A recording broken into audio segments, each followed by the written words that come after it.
Good afternoon, folks. Welcome to anyone hanging out.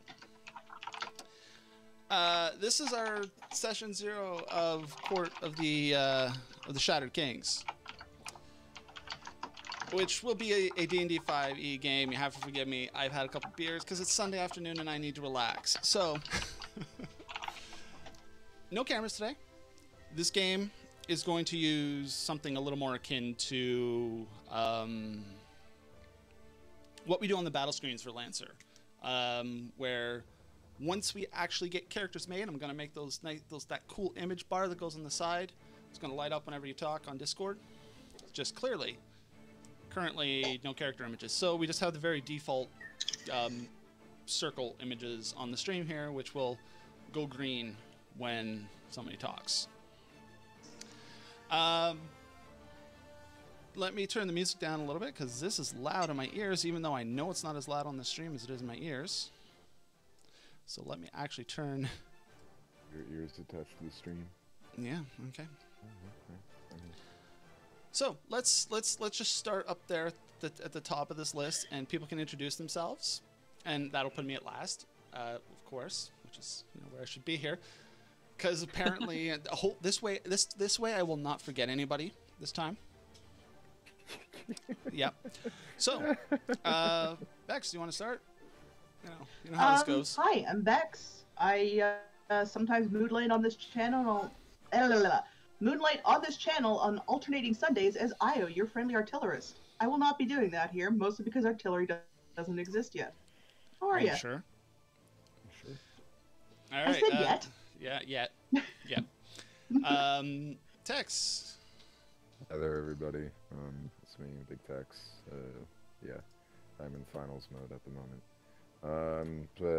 I play in this game for Lancer as Vincent Ambrose, your favorite redneck that makes battle tractors that everybody shits on, but then crits 3 times in a fucking row. Damn degenerates. I helped. Yeah, you helped. Hint of salt in this introduction. Hint of salt. My child is beautiful and rugged and rednecky, and everyone hated him. And then they currently loved a flaming heap on the ground. Actually, probably smoking by Mark this point. II. Ready Yeah. for Mark II, fucker.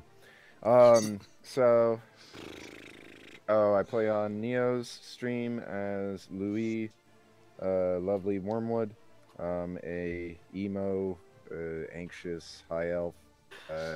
And I stream on my own thing. Big Texissimo, go follow me. Yeah, that's about it. I do my own shit there. Oh god, what else do I fucking do? Everything. I just vibe. Shit post on Twitter too, I hear. Sometimes I want to, really want to. It takes a good amount of sleep deprivation to really get me into shitposting mode, which I'm in at the moment. So you'll probably see something. All right, Neo. Hopefully you're feeling a little bit better today. Why don't you say a little bit about yourself? Hey, you know what? Fuck it. I'm gonna do it. Hello, Shea Butter babies. It is your favorite chocolate friend, Neo Soul God, but you can just call me Neo. I am totally not dying of COVID. I am doing my best Barry White impression today, actually. So, if you want to support me, you can, of course, come over to my Twitch channel, Neo Soul God, who has 302 fucking followers in this bitch. Hey! That's a healthy cough.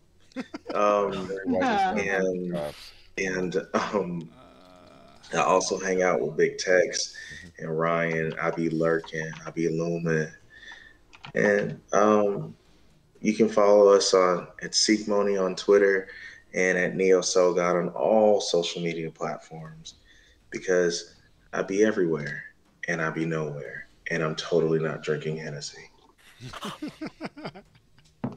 Put some lemon and honey in it, and that's just a hottie toddy. Yeah. You're doing great. Lots of fun today, everybody, apparently. And yeah, there's a new voice here. Oh, sorry, you first. That hasn't been with us before. Ray, you want to introduce yourself and do the thing? Hi, I'm Ray. I am brand new to 5 Foot Square, but so happy to be, long time viewer, first time attendee. And you may recognize me also from Neo's stream for Seekmoni. I play Thorn, the goth celestial warlock there. Is there any don't follow No, none. Don't follow me on social media. I'm bad at it, and I scream into the void. But I'm just happy to be here. I'm happy to be present.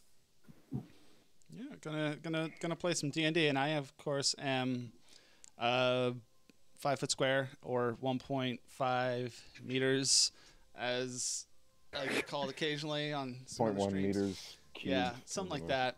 I don't remember exactly what we converted it to. I basically run this channel. My name's Ryan. I do things. I post on stuff. Yeah, something like that. And yeah, I post on Twitter, and I do shit post on Twitter. So yeah, I just do things. Anyway, so literal art. Yeah, let us kind of get into what we're doing here, though. I'm not going to keep us on track. If you want to kind of wander a little bit, this is fine. This is a session 0. Have some fun. As long as we have somewhat functional ideas of what the characters are by the time we're done, then we should be good. So glad I get to be my true gremlin self right now. Functional is the requirement. Functional. We're gonna put the fun in functional. I mean, this is empty. This one's empty. And I've already gone through a quarter of this one, so yeah. I see you've got the full Southern Ontario experience going on there. Oh yeah, we bought one of the Mill Street those sampler packs, because that's the easiest way to get it. And then I had to get my my Flying Monkey beer. This is super Canada. I really like Flying Monkey beer. I usually pick up singles when I see it in the LC. IPAs are my favorite beer, and they make some of the best IPAs I have had in a long time. I don't even like IPAs, and I like their IPA. So, on the Foundry game, you all have character sheets. There's nothing on them yet. We do. Neo says, I see you flailing there. There is a link, but it's the same thing. You just select your name and sign in. We'll correct the names once we get characters on. Anyway, so basically, I think I've kind of explained. Ooh, excuse me, that's the beer and a half. I've explained the loose concept, I think. Basically, this will be more of a possibly paradoxically social and combat focused game. A little bit less of the exploration, because I hear somebody's playing Ghost of Saltmarsh, and there's a lot of that in there. I'm tired. I have sworn that there will be no boats, no ships, no sailing in this particular game. Thank you. It is landlocked. Thank you. I appreciate it. And in general, the concept is that at the beginning of all this, you have answered a call from basically an archaeological society looking for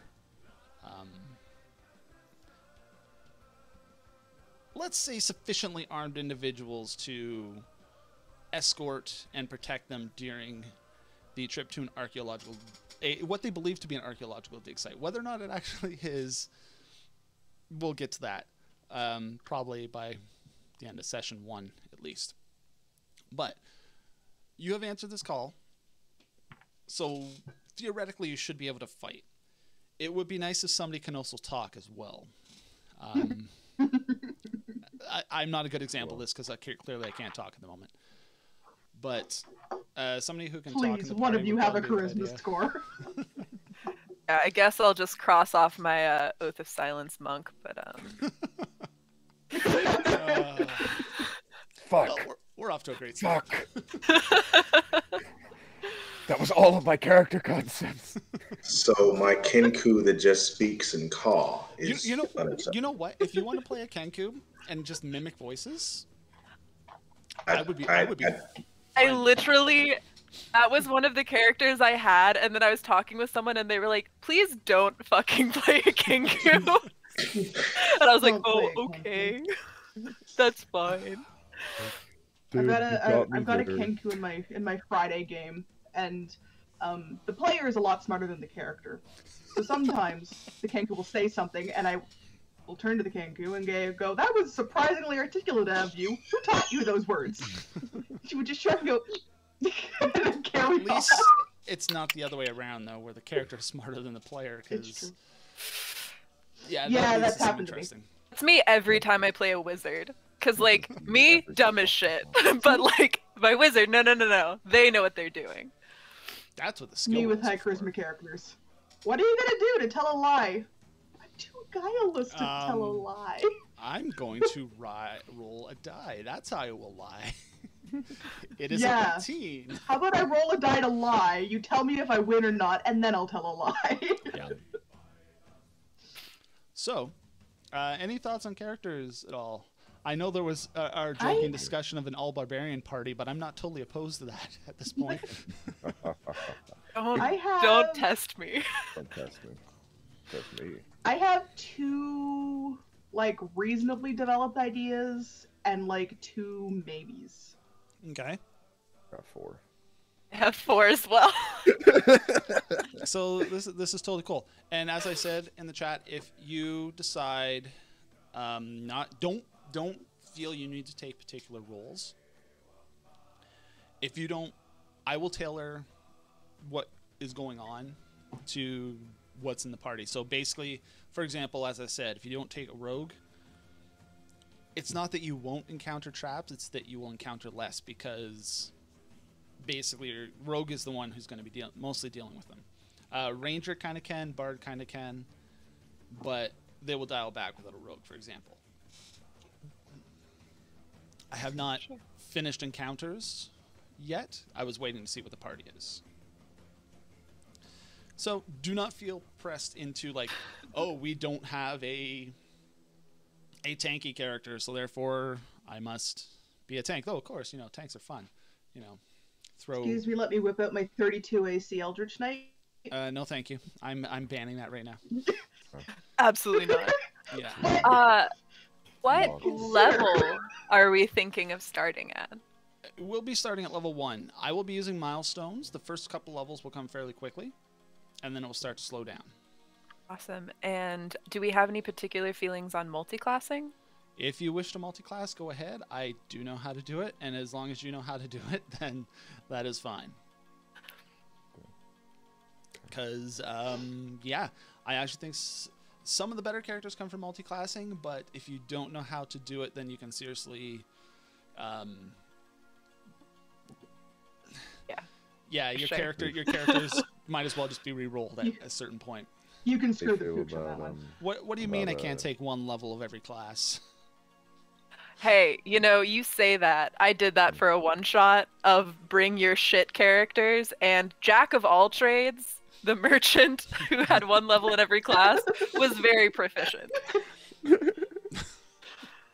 Coolest motherfucker on the block, Jack of all trades. So, oh god, what was I gonna ask? Forgot it. Okay.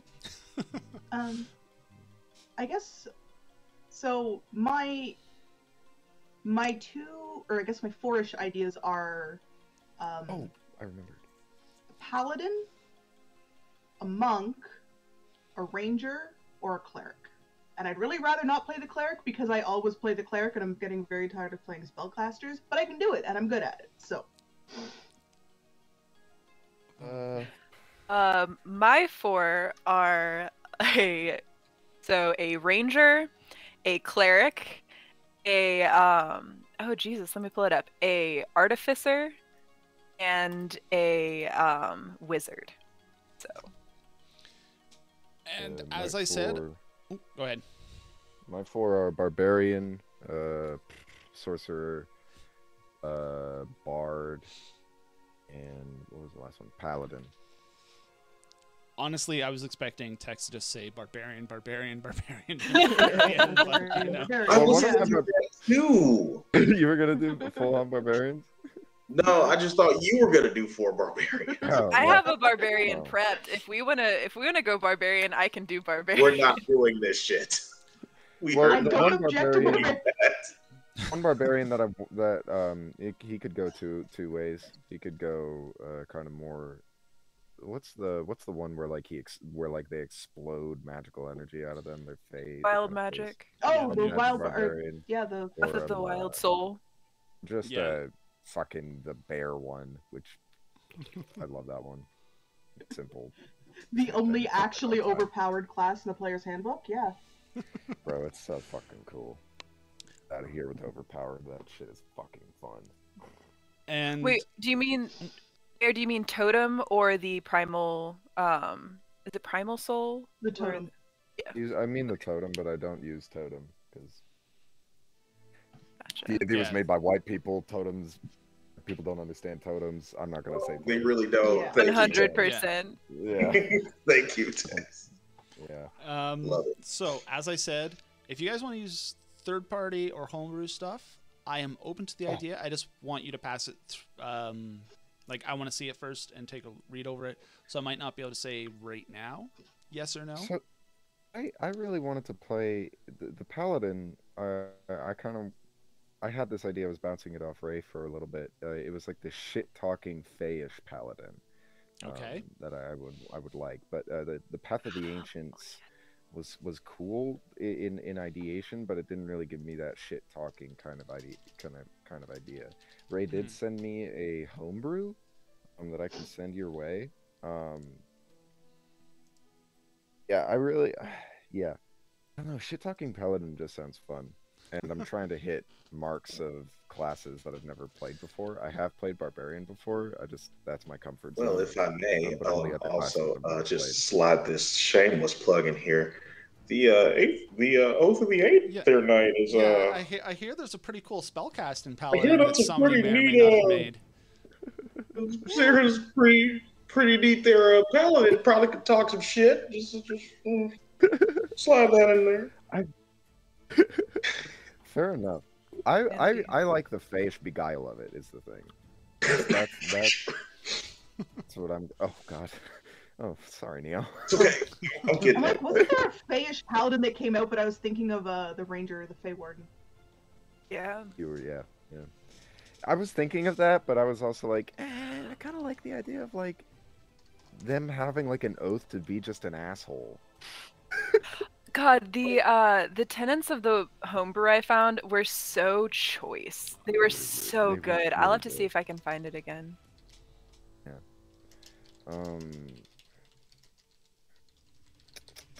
Also, The sorcerer, that was a storm sorcerer. I am just going to say there are 2 subclasses that I do not want to run from Unearthed Arcana right now because they are just about to receive updated versions. They just released the index for Van Richten's Guide to Ravenloft, and there's 2 subclasses moving from Unearthed Arcana to finalized. Two. One is the Undead Warlock, and I can't remember what the other one is. Off the top of my head, I am literally looking on Twitter for where I saw the link earlier today at the moment. So you don't Glad want the those undead UAs, warlock is what you is said? getting published. Yeah. Basically, I don't want to use those 2 until I can see the finalized version of them when Van Richten's comes out, which comes out on. Makes sense. Well, let's go see when. May 18th. May 18th. Oh, So- College of Spirits for bards. Yeah. Yeah, College of Spirits. Okay. Yeah, that sounds about right. So yeah, College of Spirits The and spooky classes. yeah, basically. Love me a spooky class.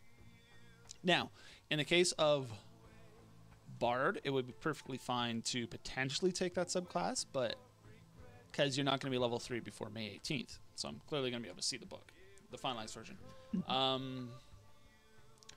For Warlock, since you pick at a first level, not yet, but if you want to rebuild the character into it once it comes out because it's cool, That's fine with me. I did that in my Rime of the Frost Maiden game.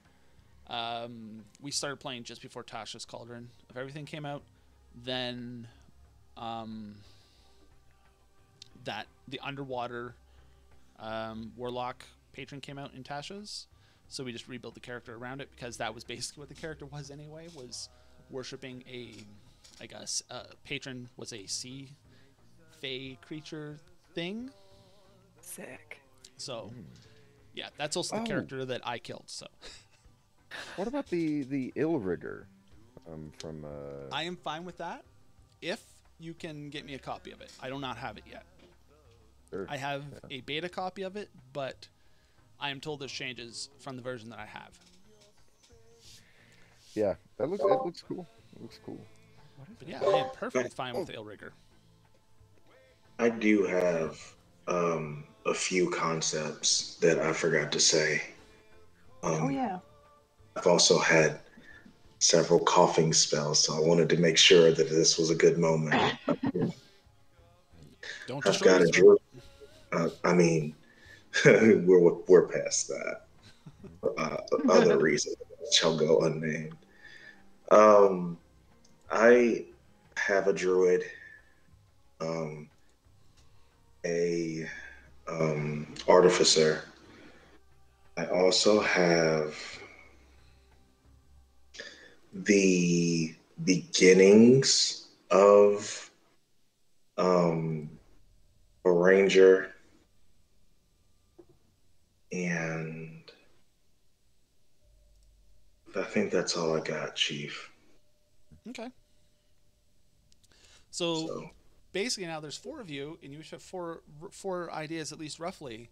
So you kind of got to put those together into things, and I can help with kind of guiding the ideas to the world. I'm not so much sure if I can do the race to class thing because there are lots of choices at this point.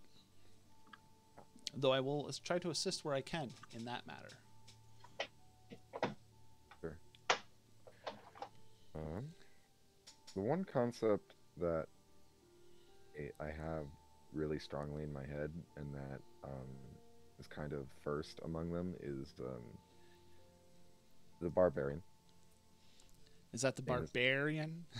Barbarian, yes. I'm obsessed with him. He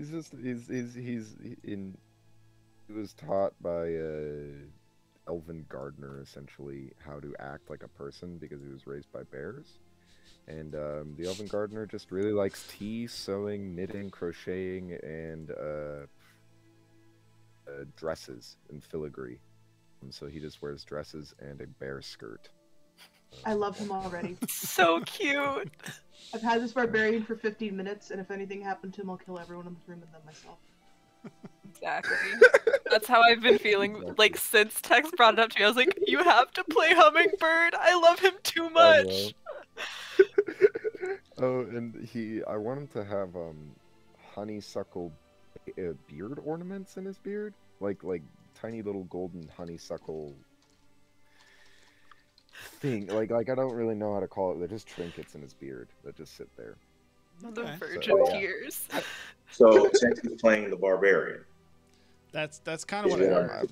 What I heard. Did y'all hear that too? Like Tex is playing the barbarian. Okay. Yeah. Okay. Frontliners gotten. Moving on. So I also do want to say that if you want to reflavor the class or a subclass, I am entirely open to that. I'm not going to say, okay,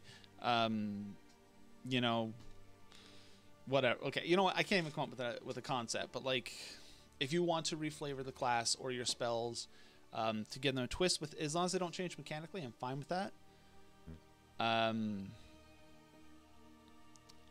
Yeah, basically, I kind of want you to have open field with how things look for your character. I do have a question. Yes. In the case of Artificer, since 2 Artificers have been brought up at this point, how do you mechanically allow Artificers to use magic?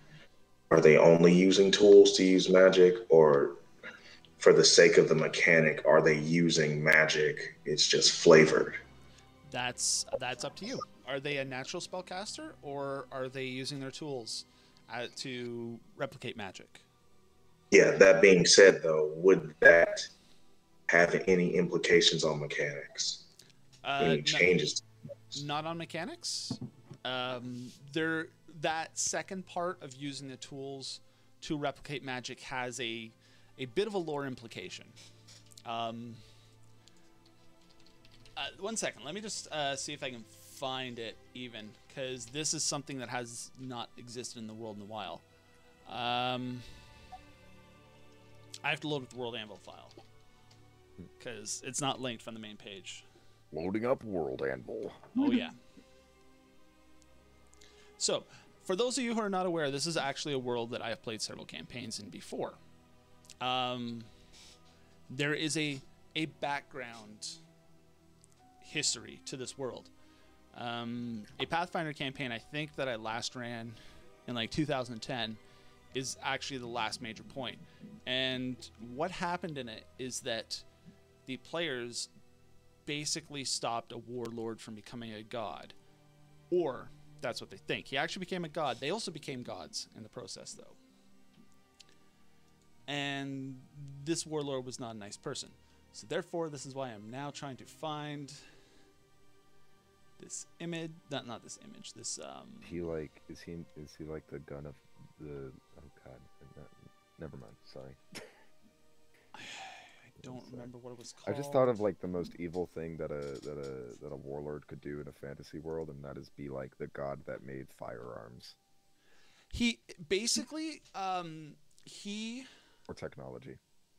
That is kind of what he did. He had. Hot damn. Where are they? Sorry, I had a whole article about these guys. And World Anvil hacked. Now I'm having trouble finding it.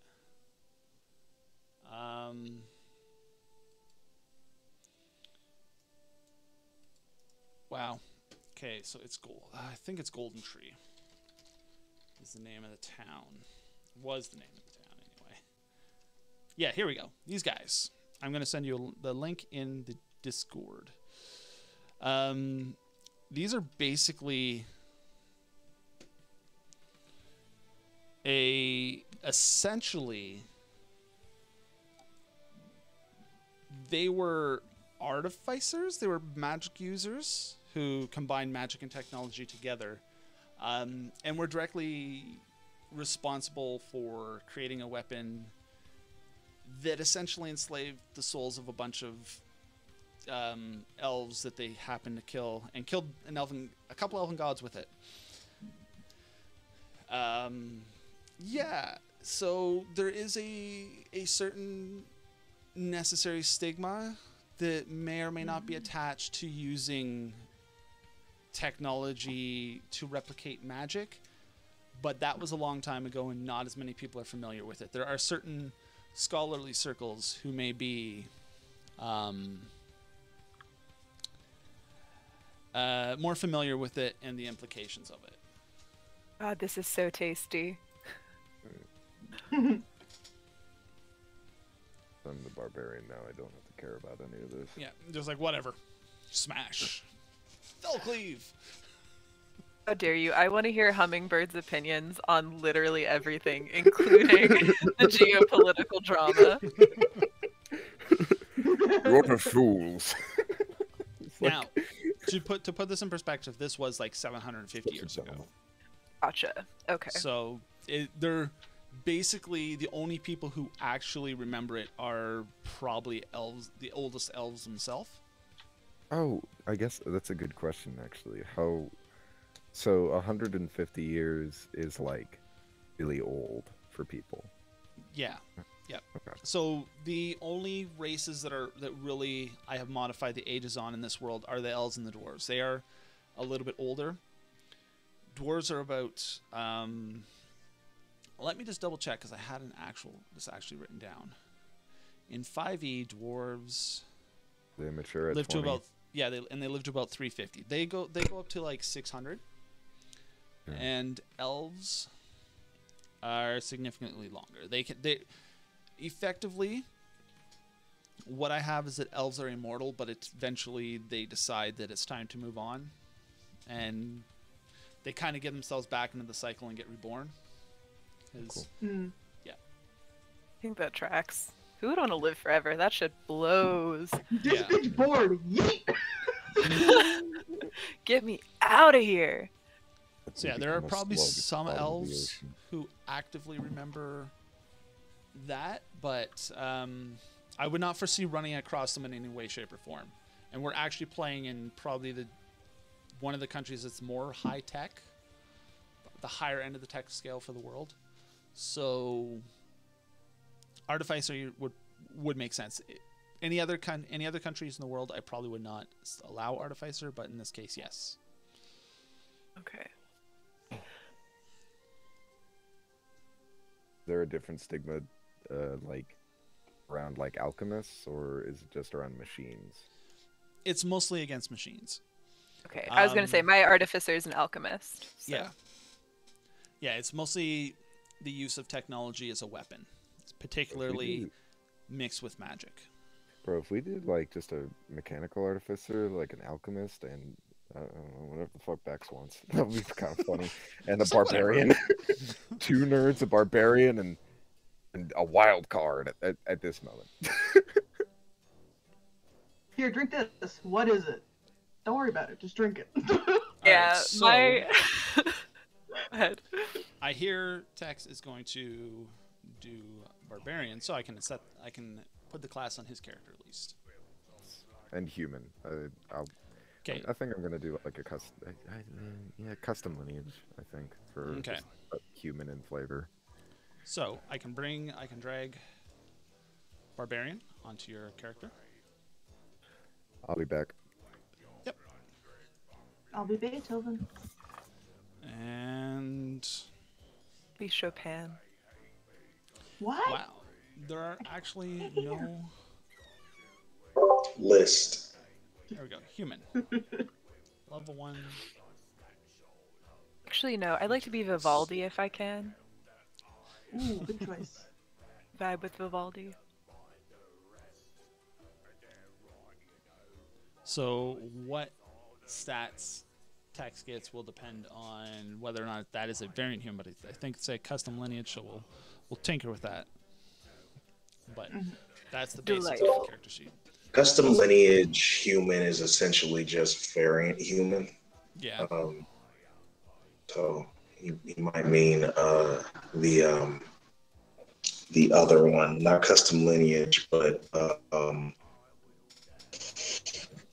because custom lineage is just a maneuver sets around for any race. So it really depends on if you will be leveled or not, because that's something different. Yeah. Variant does that, and then no other options. I just think of what it's called right now. Well, there's human, there's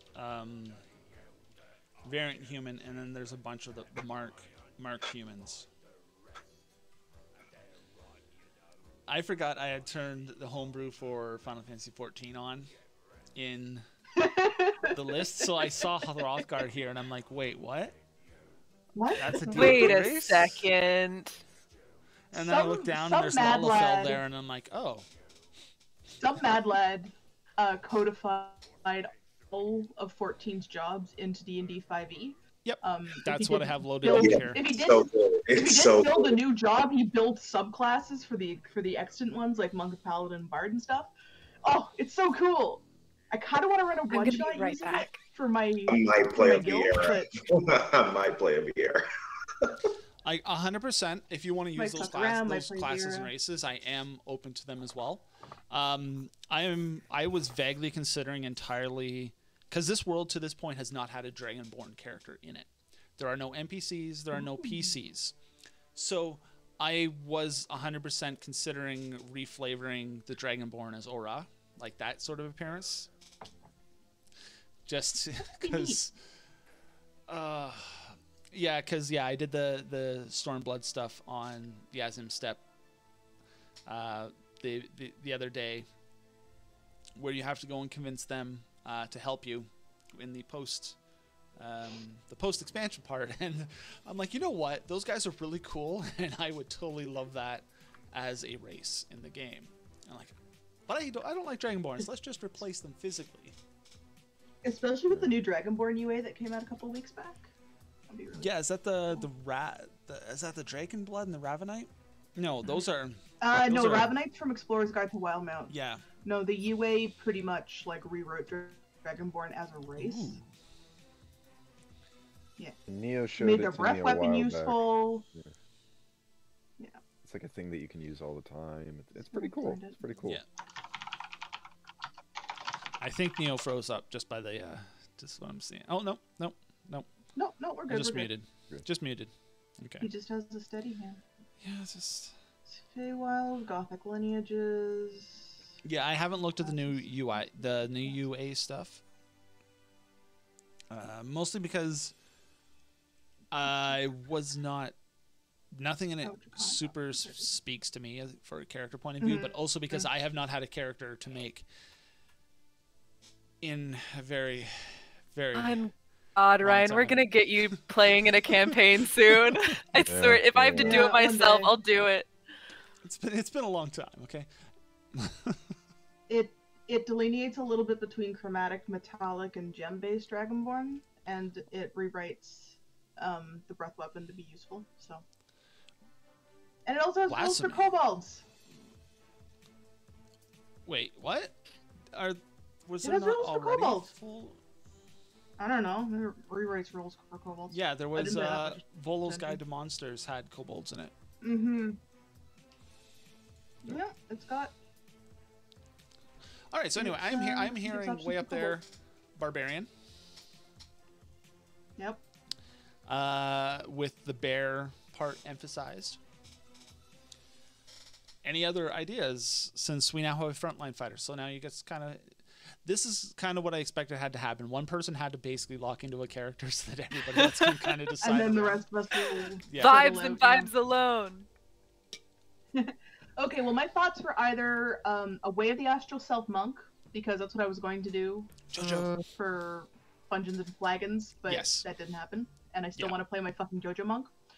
A Gloomstalker, but that was more if we were going to go more exploration heavy, because Rangers kind of live or die on their campaign. Or, and I haven't decided on an oath yet, but a Dex-based Paladin, because I think that's kind of a fun concept. You can do it. There's nothing saying you can't do it. Absolutely. Yeah. Nothing saying you can't do it. If you want to take your exact Monk character that you wrote for the other game, that would be fine. Like you could literally make it the exact same character, and we can still have her have done that same intro with. Oh, okay. I kind of want to remember the character name. She Who Chitters. Yes. I kind of want to redo her into what I had more an idea for like the original concept for her, because I had to change a few things because of how I rolled, or we use standard array, but I had to change a few things. But now I understand how Astral Self works a little better, so I kind of want to change her. Dex-based Paladin, or if you want me to play a cleric, I'll play a Twilight cleric. Because they're OP and you're not stopping me. Okay, so here's what I was thinking. First of all, I've been playing an Astral Self Monk for over a year. So much fun. I love them. No, it's literally the shit. I just made a JoJo's character though, but you don't have to do that. That's not a requirement to play Astral Self. It's dope. It would be dope if you did that. It is. Because obviously. Like all literally this your text character's that first I'm name getting has right to now start is with making Joe, me and so your happy. last name has to start with Joe. Yes. So, my druid is a fairy from the UA. Okay. And is a wildfire druid. So last character I played that's was, one concept. was UA Circle the Wildfire before it got nerfed. Yeah. Yeah, The I nerf mean, isn't even that bad. it's not even like taking Fireball from it. Fireball is not the end all be all of that class anyway. So Fun. It's so fun. it is. Fireball's damage is negligible at higher levels anyway. Anyways, so there's that. And then I have an Artificer, Artillerist version. Okay. That is literally a fire genasi who likes blowing shit up. Okay. So there's that. I'm fine with that. And also, lastly, I had the same fairy, but as a Swarm Keeper Ranger Okay. All right. that commands an army of pixies. This is gonna be so tricky. We have so many like overlaps as far as the classes, but So much. my basic ideas were the artificer who is a alchemist who was a druid's apprentice who just really vibed with the poisons and the extracts and just kind of just a burnout kid who's getting kicked out of his druid apprentice and is going to go be an alchemist now. Then I thought of a Kalashtar Horizon Walker Ranger who is who got a malicious dream spirit trapped inside of them at a young age, went and self-isolated in the woods for a while to try and figure out how to deal with that, and is now super excited to rejoin society and go adventure and do fun things. Like risk their life. Then, that's the thing. exactly. Well, like, you have a horrible dream monster trapped inside of you. You're always risking your life. Might as well go apeshit. Yep. Is that not Option just number the 3. soul? Option number 3, I was thinking a dryad whose tree got struck by lightning and is now a tempest cleric. That's Okay. metal as fun. All right. I I'm here love for it. that. I'm here for this. Yeah, I was like, the visual of like a partly petrified and like covered in fractal burns dryad would be really just, it's a cool image. The aesthetic of it is flawless. Rose would draw the hell And out of then that. number 4 was a divination wizard who is trying to escape being the oracle of their town. Just like, I could sit in a cave and inhale vapors, or I could go do literally anything else. Oh my god! I had this other concept for a character. It was a storm sorcerer, who was essentially just like a child, that got like fathered by a storm. Like essentially like. Ah, man! If I went storm sorcerer, that Good You vibe. You could vibe. I could be the lightning bolt that shot your tree.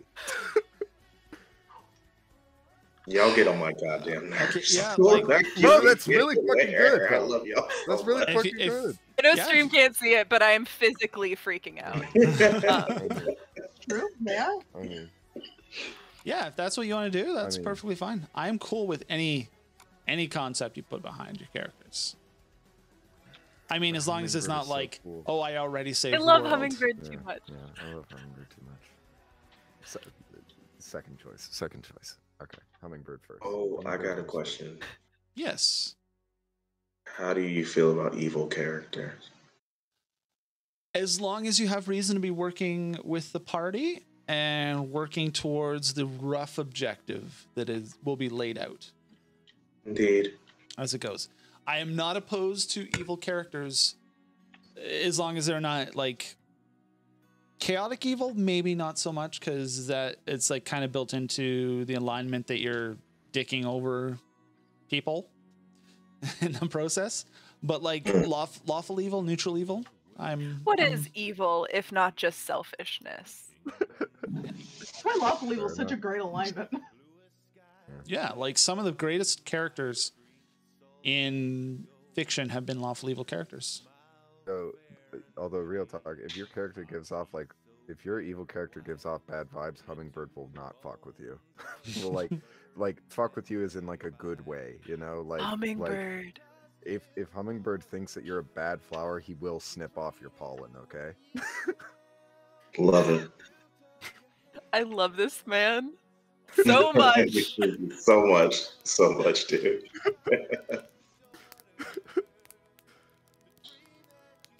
What the hell is this song? I don't know. What song is playing? I don't. It's called "Dream of the Sky" by Miracle of Sound. I don't think I've ever heard it before. Miracle From sounds Bioshock, cool. Yeah. I think. Oh, okay. Yeah. Okay. My ex roommate loved Miracle of Sound. She played it all the time in the car, on the way to work, when she was cleaning, all the time. So I'm very familiar with a lot of Miracle of Sound stuff, whether or not I want it to be. Some of it's not bad. I like the Warframe sound, the songs of the Oh no, some Miracle. are very good. I'm just eminently familiar with it. Can get old. I'm really liking this faceless thing I got going. Yeah. Pretty Well, cool. of course you Yeah. have no face. You ripped it off. Yeah. Your Yeah. torso is really Grow killing that it. back. Yeah, I'm getting so much text torso right now, and I don't know what to do with myself. And I know the stream More can't see Texans it, but with this is Red great. This is good stuff. I'm overjoyed. This is a great day. Glad I could be a light. Oh, the two lights behind me, like the god rays. Yeah. My God, you're an That's kind of ASMR. Totally the You're feeling going you got full going on here. scourge. All right, I was I will trying be not to back say in anything just about one it. second. I have to go check in on something. I brought So- it up. I brought it up. Don't take over the stream without me. All right, gang, No we need to problem. decide on our characters. We're Yeah, we three indecisive assholes, and we If I must. could make a suggestion, What we do is we joss every idea that we've had so far and do something completely random. Absolutely. Okay. I'm going to be a dwarven sorcerer. I will say, if one of you picks Ranger, you could probably tempt me into taking Lore Bard just to give you quick quiver at way too early a level. Oh, oh shit. Just Oh, saying. could we do like I oh ahead. god, this just popped in my head, but like character concept trade? I don't know. Like they say like, hey, like Ray's like, hey Bex, do you want to play like my weird alchemist guy? Do you want to play? And then Bex is like, sure, but Swap only characters. if you play my pop star bard. I don't know. I can't play Bard again. I'm can't play playing a Bard Bard in I'm playing again for the first time in forever, obviously in Seek Modi and then in one private game. And I've been playing a Bard for the last year and I can't do any more Bard. I'm not charismatic enough to carry it off in real life. I played two clerics back to back, and I'm currently playing a sorcerer in my Friday game. I don't want to do casting right Okay, now. so you are not a caster. Let's get you a martial class. Yes, I was just about to Only say, a caster I in think Final the Fantasy next 14. step, I think the next step is let's hard know what we do not want to play from our concepts, or the least one that we would rather not play in our character concepts. And I think that'll help us too. So, no casters for us, right? You said you had a Dex Paladin, yeah?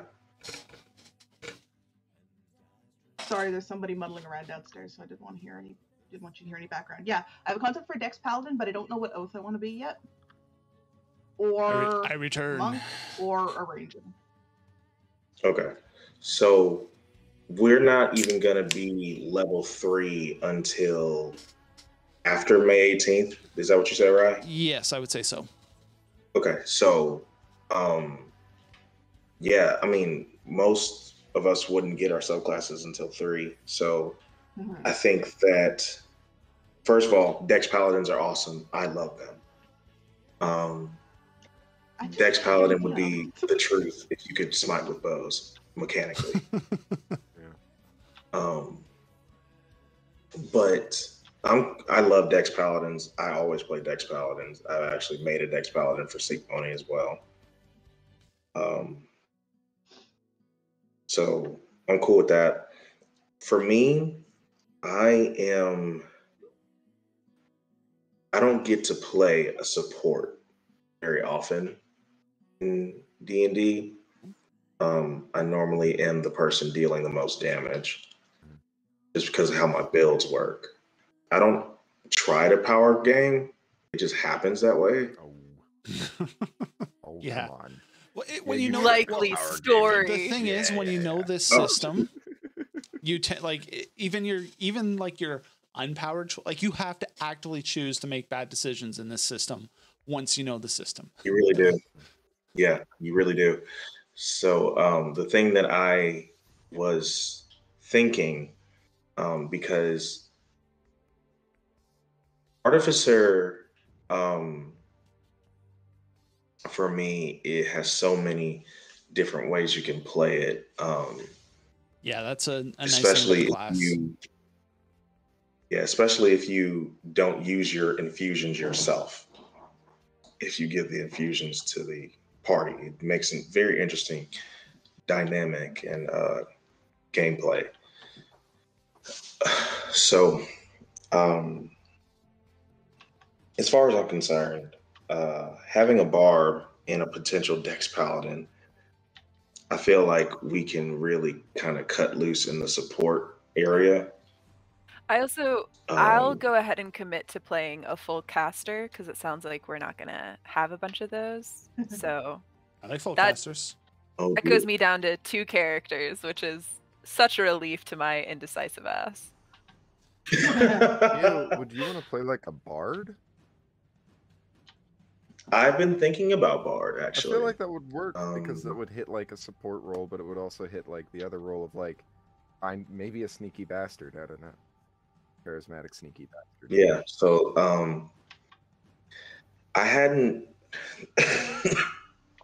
my bard knowledge is actually very limited because I've never been able to sink that far into support before. Because again, like I said, I'm normally having to blow things up and blow them up very well. Bard is great. You get so many flavors of Bard. The Bard I'm playing right now is a College of Eloquence Bard, and I know I've told Neo about it. I think he hit level 8, and the lowest he could roll on Persuasion was a 25. So if Ryan says that he wants some charisma fuckers, It would, with the rough plan of where I think this will go, it would be nice to have somebody who is capable of speaking.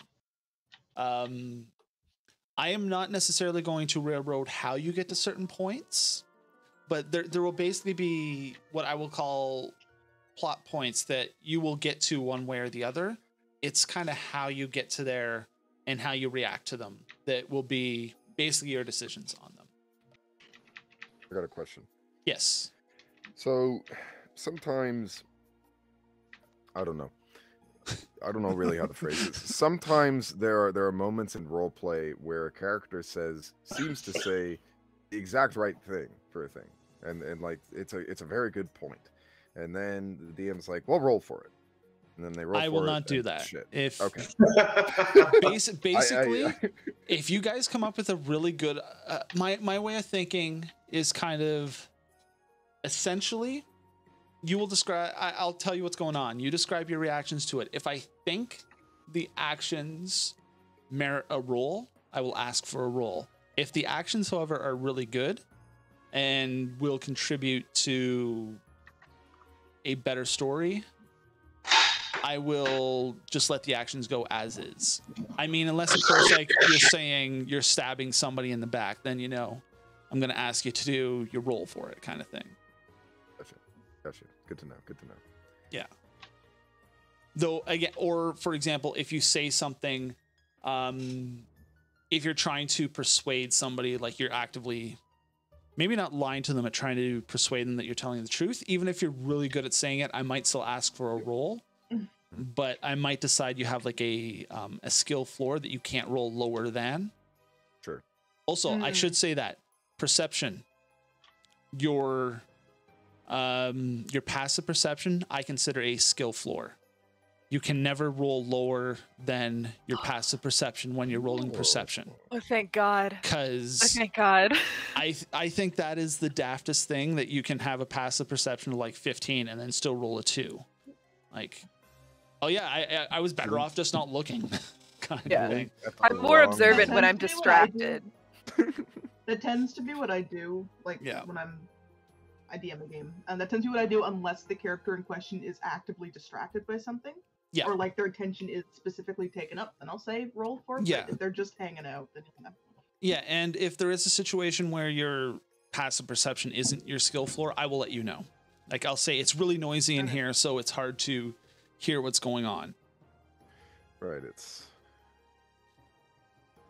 Yeah, I am dependent on the situations. Yeah, I am perhaps a bit more lenient as a DM because I lean towards more what is going to make the story for the better story than what's going to play to the rules. Sometimes I might be a real stickler on the rules for certain things. And other times I might go, you know what? These rules are shit.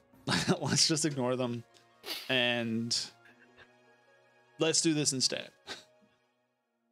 And I think you guys have seen that once or twice in Lancer already, where I'm like, this rule doesn't work. Let's do it this way. Because, yeah. Yeah, sometimes just the way that we play is not congruent with the way rules are made. And, quick question. Yeah, just shoot out questions. You don't have to say question. This isn't school. You don't have to raise your hand. Teacher. I am usually faceless, and then the other fuck. Oh, look!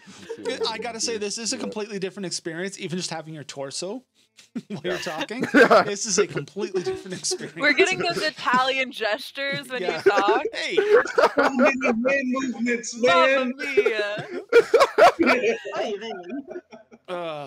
I'm articulate. So when I was playing in this one campaign, the last session that we were in, we had such a long time, like maybe 30-45 minutes, trying to figure out somebody was falling off a bridge. People were trying to do reactions to them falling off a bridge in the same turn that it was happening, in the same round that it was happening. And I don't really care what you think about people falling off bridges or things like that. It just took so long and such a grueling amount of time to figure out how this person was going to get out of that situation, even though like so many people were trying to do things to like help them out of it, and there was just no chance of us doing it because kind of the rules got in the way. And I just wanted to know what you would do if like a situation came up where like how are we gonna get through this? Do we go full on rules? Do we go kind of like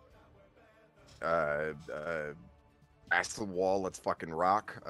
Or like how do you usually play that? That again would be mostly the situation at hand kind of thing. Like if it's just a random roll happens to really screw up, then maybe be a little bit more lenient on it. But if it is, for example, you're like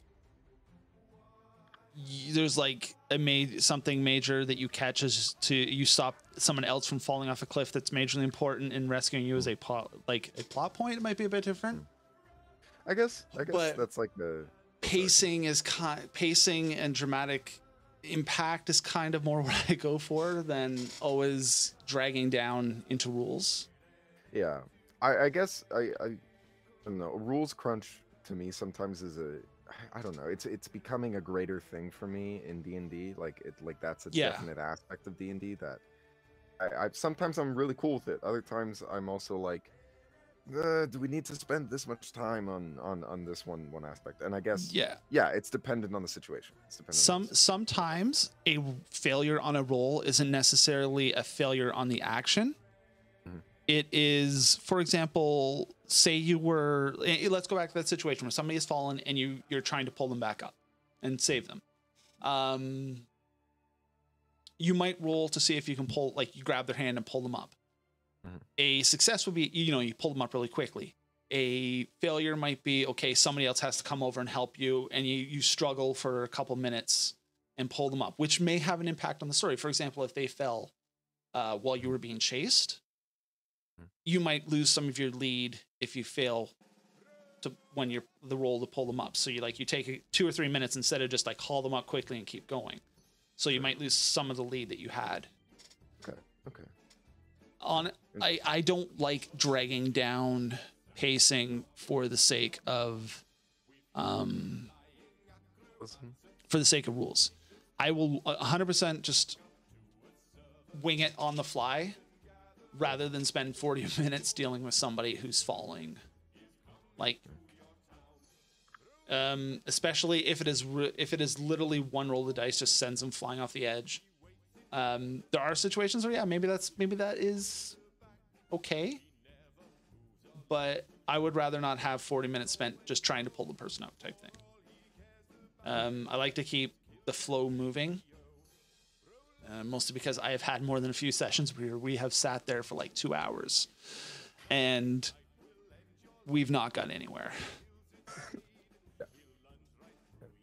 I don't know. Nothing to do with the character who took 45 minutes to finish their round in combat. I feel like playing in actual plays have soured my ability to play just in regular games sometimes. Yeah, because I really love a fast pace. I just love it, and that's just what happens in actual plays. But when you're just fucking around with friends or other people just are in actual plays, yeah, like, I am like 100% for if you want to play like a really by the rules book, by the rules game, that's fine. I'm just not really into that type of game anymore. When I was younger, I was a lot more by the rules, but as I've gotten older, I'm like, you know what? I'm here to tell a story. I have played games that are not D&D, and I have had more fun playing them than I have playing D&D because they don't focus so much on the rules. For example, like I know I keep talking about Lancer, but that's what like most of us here know, or what we're used to playing together as a group. That whole section where if you're not in a mech, everything is a D20 roll.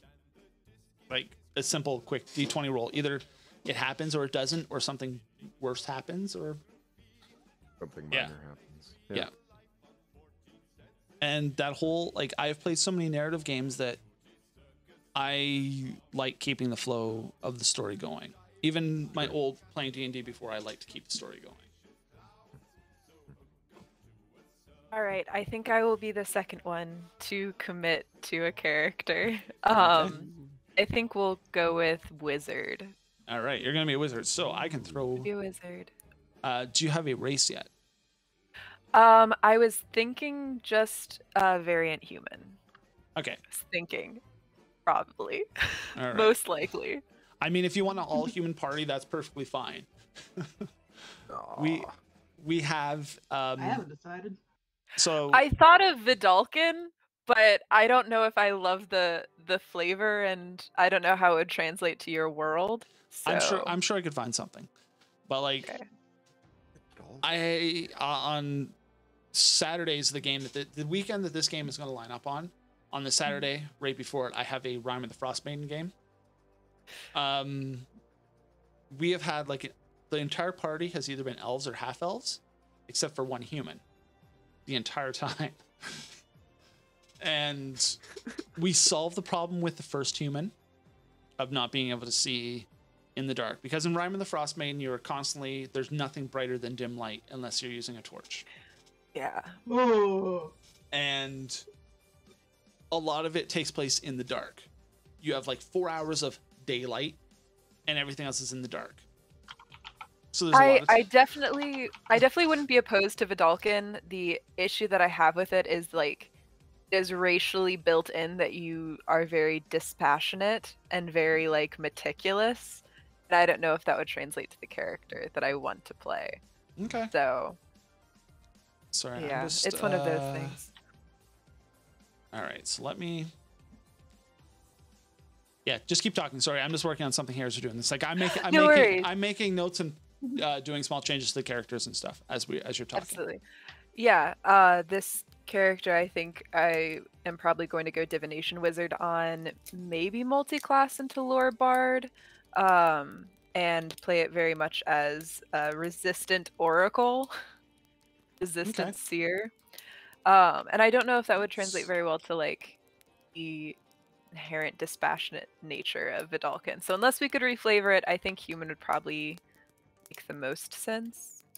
I think you probably could reflavor it, like, because again, like even with the races as written, like those are like average stereotypical characters, and heroes are always break the mold. Like player characters are, that's kind of the way they're supposed to be. They're supposed to be like special in some way, like not like, you know, oh, I'm here to save the world, even though sometimes that's what happens. Absolutely. The reason I wanted to be like conscientious and bring it up is it is actually like part of the racial features is like you get like dispassionate focus. Yeah. So I would be fine even losing that racial feature if it meant that I could play a little bit more emotionally available person. Let me take a look at it in a second. Huh? I'm playing a goth and I just really would like to be nice and open. That could be one of the reasons you left. So much about that. Town is like, not only do you not want to be an oracle, but like, Jesus, you have a life to live. Exactly. Can I please have some intimacy? I'm begging y'all. No. Right. Fuck you. Don't cry. But I want to cry. It's my party. Okay. Fuck you. So if I go for a Dex Paladin, I'm deciding between a couple of races. If I go for a JoJo Monk, I definitely want to be a Furball, just because I like the optics. Okay. Yeah. Are you gonna do like the Midwestern / Canadian accent if that's the thing? Hey there, buddy. Yari yari yari dizay. voices, unfortunately. Because as much Yari as I have stopped watching Critical Role at this point. I am Cool not Furball, making my soul a monk. What were you saying, Ryan? Yeah, like no, Beck's got it. As much as I have stopped watching Critical Role because I'm bored of it. Kumat Soul has 100% been my favorite character in the entire time of playing that, mostly because I completely resonate with the way he speaks way too much. Very valid. Oh, hey there. Ni hao. Oh, hey there, yo. No. Oh, well, hi there. Oh, don't you know? I'm also a really big fan of a Kiwi accent for that exact reason. I played a cleric with a New Zealand accent just so I could be like, yes, I hate evil. Puts me into quite a bit of a rage. God. the second you start with that accent, just immediate like my primary exposure to the Kiwi accent is the people from Grinding Gear Games. Okay. People who make Path of Exile because they're from New Zealand, and they routinely do live streams, especially Chris Wilson, the guy who owns the company, and he has like the most strongest Kiwi accent. And it's so like obviously like the accent varies, but I just think it works so well with like just a very well-intentioned person, but who also is capable of so much murder. Oops, that's not what I want. Well, but like really gentle murder. But very skinned him after I stabbed him. Also, yes, Taika Waititi, because that's what I'm hearing right now is Taika Waititi. I would as the rock dude. That character was very Flight of the Conchords, of their hurt feelings of them like rapping very angrily of just like, oh yes, I hate this motherfucker. But it just sounds so happy. I hate head ass. I would commit murder for free. Yeah, I can't do voices, so that's not happening. It's gonna be entirely in how I hold myself and the tone. All right, that's fine. I'm not an actor. That is fine. I'm a shy actor. That's why I'm an animator. Fair enough. Fair enough. Yeah, I don't think I'm gonna pull an accent out for this character, and I feel like that's a terrible mistake. I'm going. Look, if somebody, by the way. Yeah, that's what I figured. Literally, Bex, if you want to be Sam Riegel and refuse to do a voice for your character, that is fine. It's like, I am not doing this. I am just talking as I play the character. I'm just talking. Can't do it, not gonna try. But yeah, so if I go for the Dex Paladin, I'm deciding between like half-elf, Aasimar, and variant human. Aasimar, you say? Come on, play an owl folk. Just play an owl. I play a lot of. Honestly, yes. I play a lot of Aasimar, but I really like playing Aasimar. Really, Asimar gang. if you want to pick a character from the Humblewood setting, like the races in the Humblewood setting, I will totally let you play one of the characters from the Humblewood setting that races. Do you want to be an owl? Fine. You want to be you want to be a little pigeon? Fine. I'm gonna run a Humblewood one shot, but we're all gonna be living at Redwall Abbey if I do that. Okay, I'm there. Tell me when. Tell me where, tell me when, and I will be there with the character. Don't. I will play the tag run right here and now. I will go ape shit. Fucking Eulalia. Okay, so here's the setting. We're all hares, and we're really lost the way back to Salamandastron. Go. Breathe. Okay. Okay, so we have a barbarian and we have a wizard. There was also talk from over this direction of a bard and a dex pally. I am cool with those. Yeah. I'm 100% cool with those. Okay.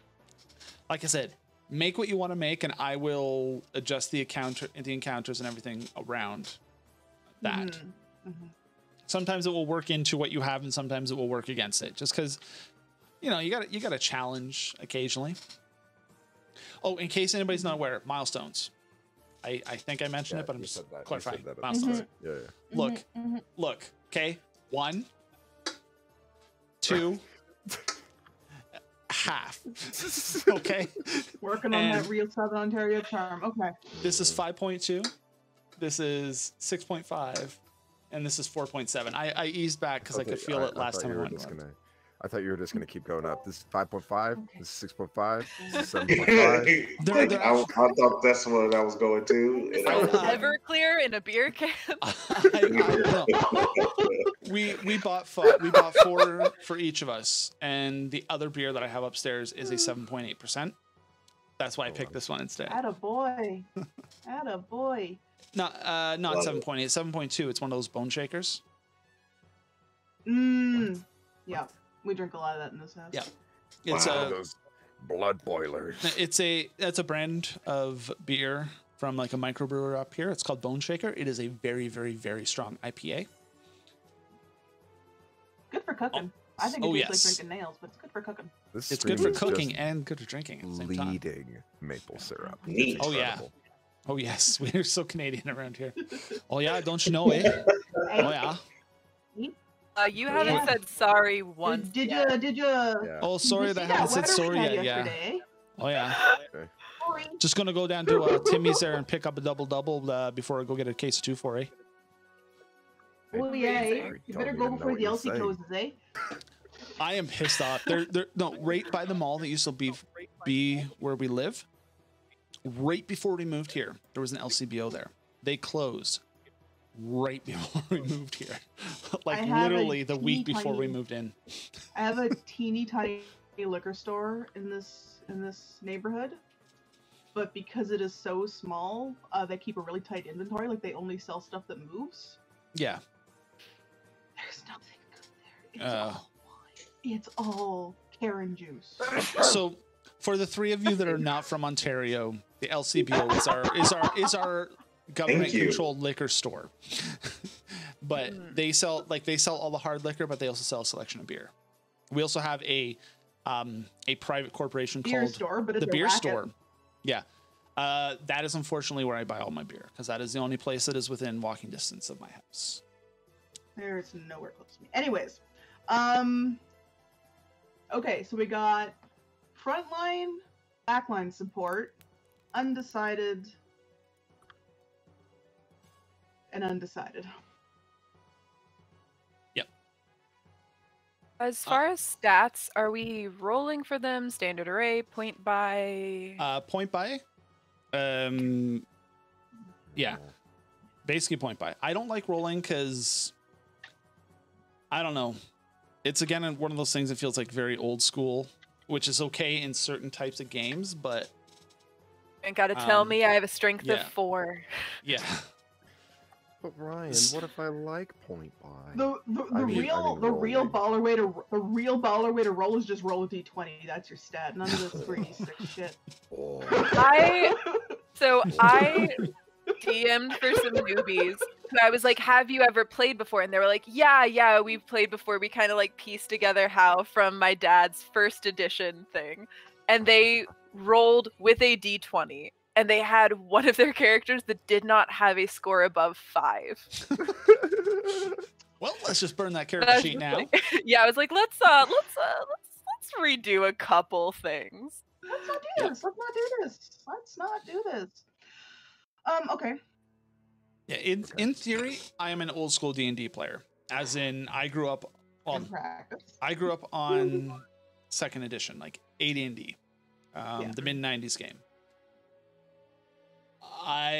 That was when I was younger. I was very strict into that type of rules, especially moving into third edition.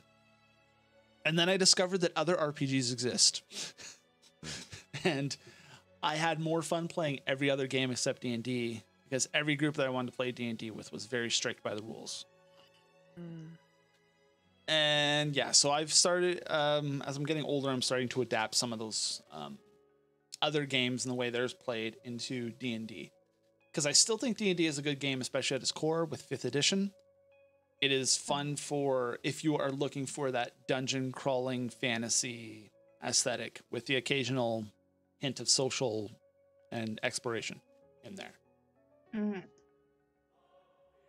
It does that awesome. There are other games for other things, though.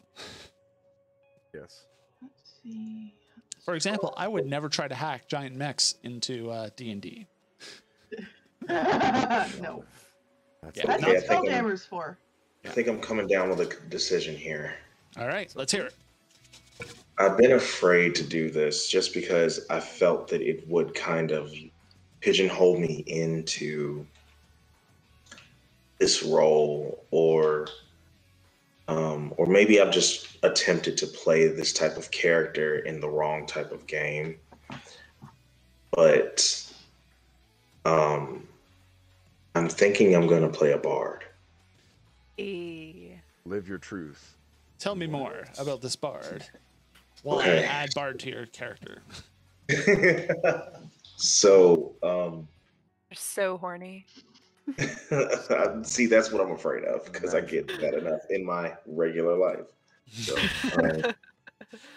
I Don't worry, really, if that is not how you play your bard, I will not force it into that. good talk, Yeah. Chief.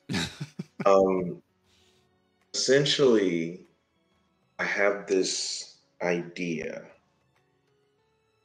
of someone, of a character that is, how do I put this in words?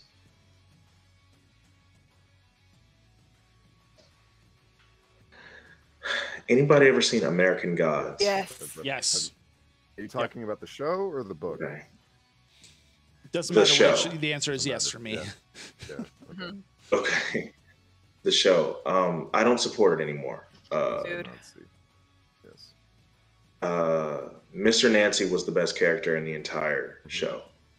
The reason why is because he took the form of a man that kind of influenced people with stories. And I really want to play this character that is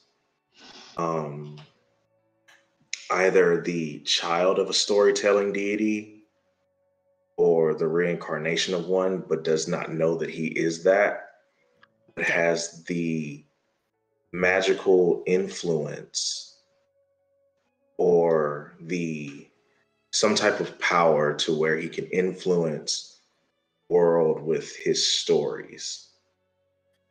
And that is how I would make an eloquence bard. Yes, eloquence bard. Okay. Yeah. Go off. So I went immediately to Bard of Creation for some reason. So that's the thing, right? It's either eloquence or creation, depending on how the story actually plays. That's why I'm so the fact that at least a month is going to pass, a half a month is going to pass before I even have to worry about that.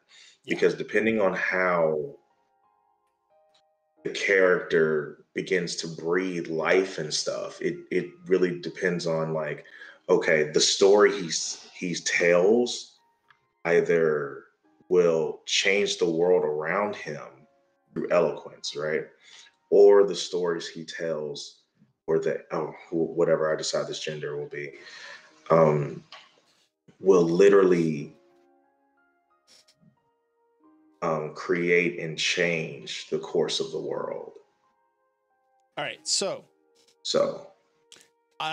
two things. One, if you want to be the child of a deity who does something like that, I have just the deity for you in the setting.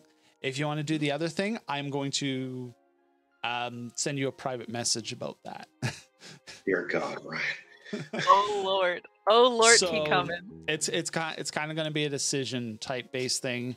You got to choose one or the other, because I don't want to send you the information in the PM, just in case you decide not to go that path. Because that is the information that I will give you, and that is something that is I want to keep quiet about the world. Lit. ASMR gang it is. Yeah, ASMR gang.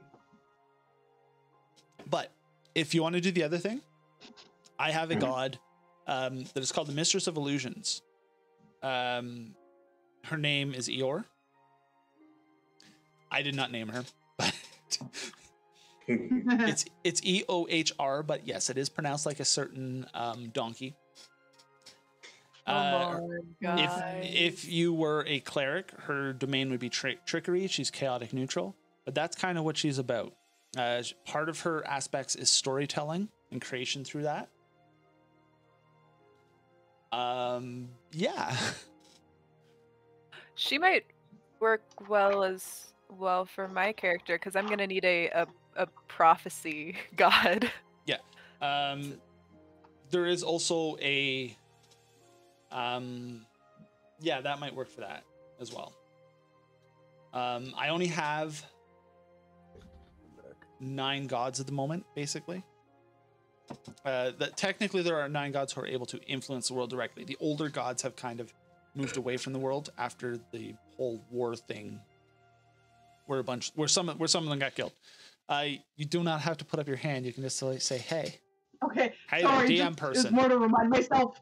More to remind myself that I had something and I didn't want to interrupt you. Are we allowed to use the custom origins from Tasha's? Yeah. Yes, you may. Yeah. Look at me, min-max. Yeah, and if you want to talk anything about backgrounds, I'm totally in for that, and I will I will actually write them up and everything. If you want to do particular backgrounds, which we haven't even talked about yet. We're still on class and race for everybody, which is perfectly fine. We're just kind of meandering wherever we want to go today. I promise we will be more focused when we're actually playing, but today is just Absolutely. whatever. Scout's honor. I mean, okay, if you have seen a Lancer session with us, that is as focused as I will be. We will get to where we're going. I think I'll take the Acolyte background. I may just tweak it a little bit, but I will send it to you if I change anything. I don't think I can. Oh, I don't. That is not built into the thing is not built into it. I'll add the stuff to your character sheet. So basically, do make sure that you're making notes of what you want to do with your character, and send them to me later so I can make sure your character sheets line up properly on Foundry. I'm trying to have it built in D&D Beyond, so I can just link it to you. That's cool as well. Because I just want to make sure your character sheets are proper after I'm done.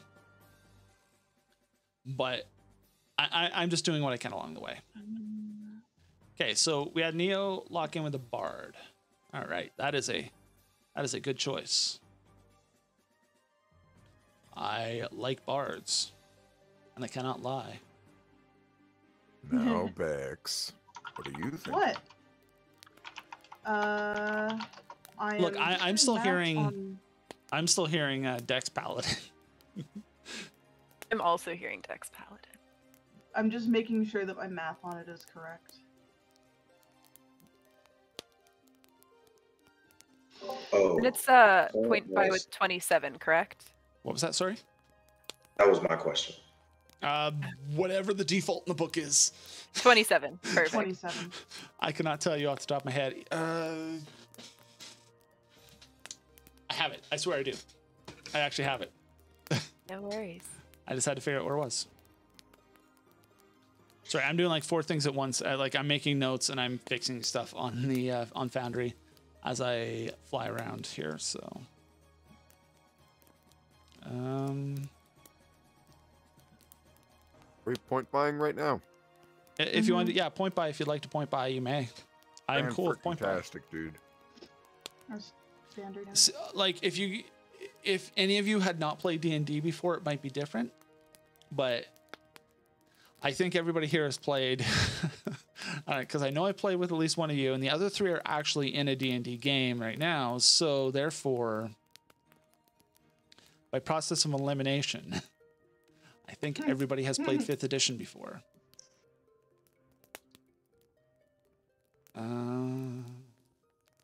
I don't know what you're talking about. Seek Money is played in 4th edition. Don't. I am silently judging you. You absolute fool. Seek Money is played in Starfinder. I don't know what you're talking about. We only play in the original basic D&D. Thank you. Spelljammer when? Spelljammer when? 5e Spelljammer rules when? At this rate, Matt will write the fucking things himself. I'm actually playing in a Spoilers. campaign where we're doing Spelljammer. There is a 5e edition available. Lit. Spoilers. There is a Spelljammer in Rime of the Frost Maiden. Oh, They've Wow. been building towards it for a while. Like, there's been enough that's just been like, Oh yes. You want to know the most fucked up thing about Spelljammer? Because I had to read over it because we're doing it. The monthly pay for a sailor on a Spelljammer ship is 2 gold pieces a month. We need to unionize immediately. Oh my god. if you kind of look at like how much in the D&D Beyond character creator, it sort of tells you kind of like what roughly gold income a month people need to maintain certain lifestyles. Yeah. And like the amount of people that live on less than a gold a month is mind-blowing. 2 gold a month is not chump change. We're Yeah, gonna you get know it. Fantasy Vince soon at this point. Fantasy Vincent over here with his With a uprising. mullet. Oh, it's me. Hi. Have you heard about our Lord and Savior Communist Karl Marx? Marx? that isn't Vincent to a T, then I don't know what is. Who's it, Marx? Yeah, my name So- is Engels.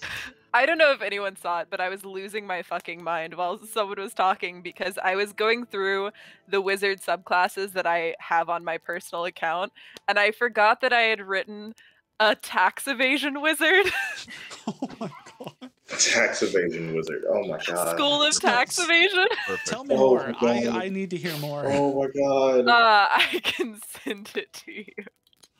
I so need to hear more. It's a like charisma deception based school of wizardry where you are, it's all about misleading and feeble-minding people to get out of paying your taxes.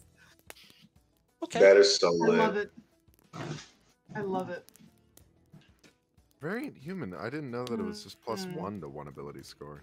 It's +1 to 2 ability scores. I know. And a feat. Yeah. Yeah, That's too the bad. feat is worth a lot. I'm Okay, so sorry. the way- I'm currently looking for a token over here. I'm going to having trouble. immediately make you regret your words about saying passive perception is your base, and I'm gonna take the observant feat because Yeah. There it is. Oh no. it was no, either that or like- lucky. Yeah, 100%. No, I have house rules for lucky, thanks to that one right up at the top of the list. That monk that she was talking about, she's like, yeah, I'm gonna take lucky. I'm like, oh, you're gonna make me figure out how this is gonna work in the world, aren't you? All right. Okay. Speaking of the bard, what instrument are you thinking of? Oh, that's a thing that I have to do, isn't Yeah. it? Honestly, you know what? You want to be a slam poet bard? I'm 100% behind you on that. I will. That's kind of my deal. Yeah. I will 100% allow you to do a slam poet bard because that is a concept that has been in my head for like what, 15 years now. I am poetry. All right.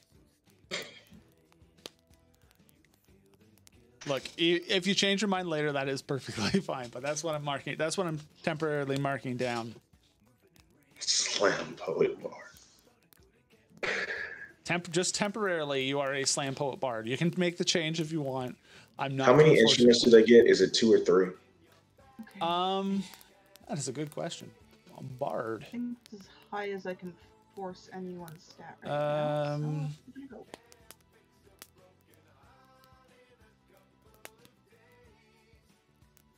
Sorry, I'm just jamming out to this song while I'm trying to figure out how many instruments you get. I don't know. Background. Oh, there it is. Sorry, I'm looking in the wrong spot. You get 3 musical instruments of your choice. How many? 3. How about this, DM? I will trade you 2 of those proficiencies for 1 weapon proficiency. Which weapon? Longbow.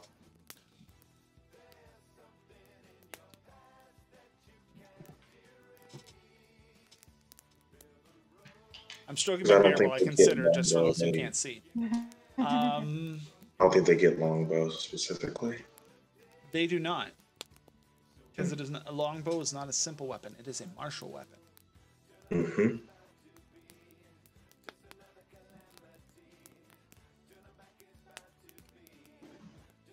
All right, I'll take that trade.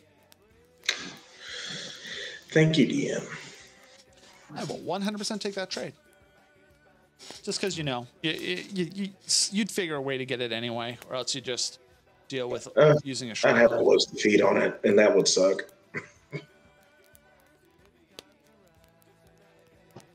Okay.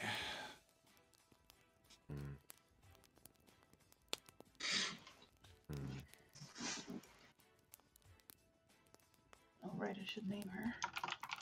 What? Okay, what kind Naming of background characters. do I want here? Mm-hmm. All right, so Bex, that does leave you as the only person who has not yet decided on a class. Oh, I'm building a Dex Paladin already. You're making a I'm halfway you're built. a Dex Paladin. All right.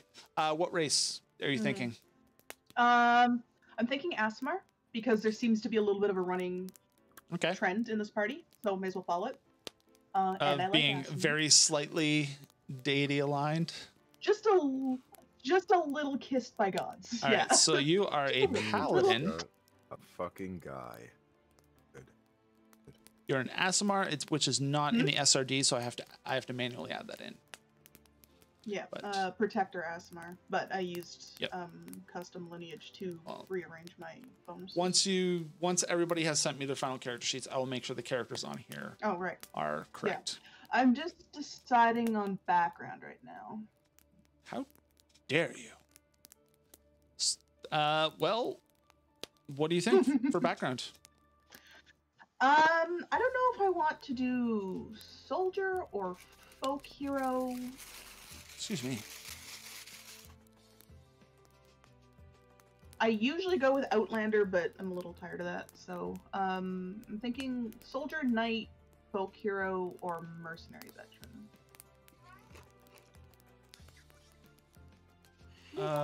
You can see my cat in the very corner of my screen, right there. Speaking of, how do I not have a cat down here? There are 3 cats in this house, and not one of them is in my basement. Come here, buddy. This is I unusual. want to climb over my makeup box. So, does your Asimar have actual visible wings at all times, or are they like something that manifests? At all times, no. Okay.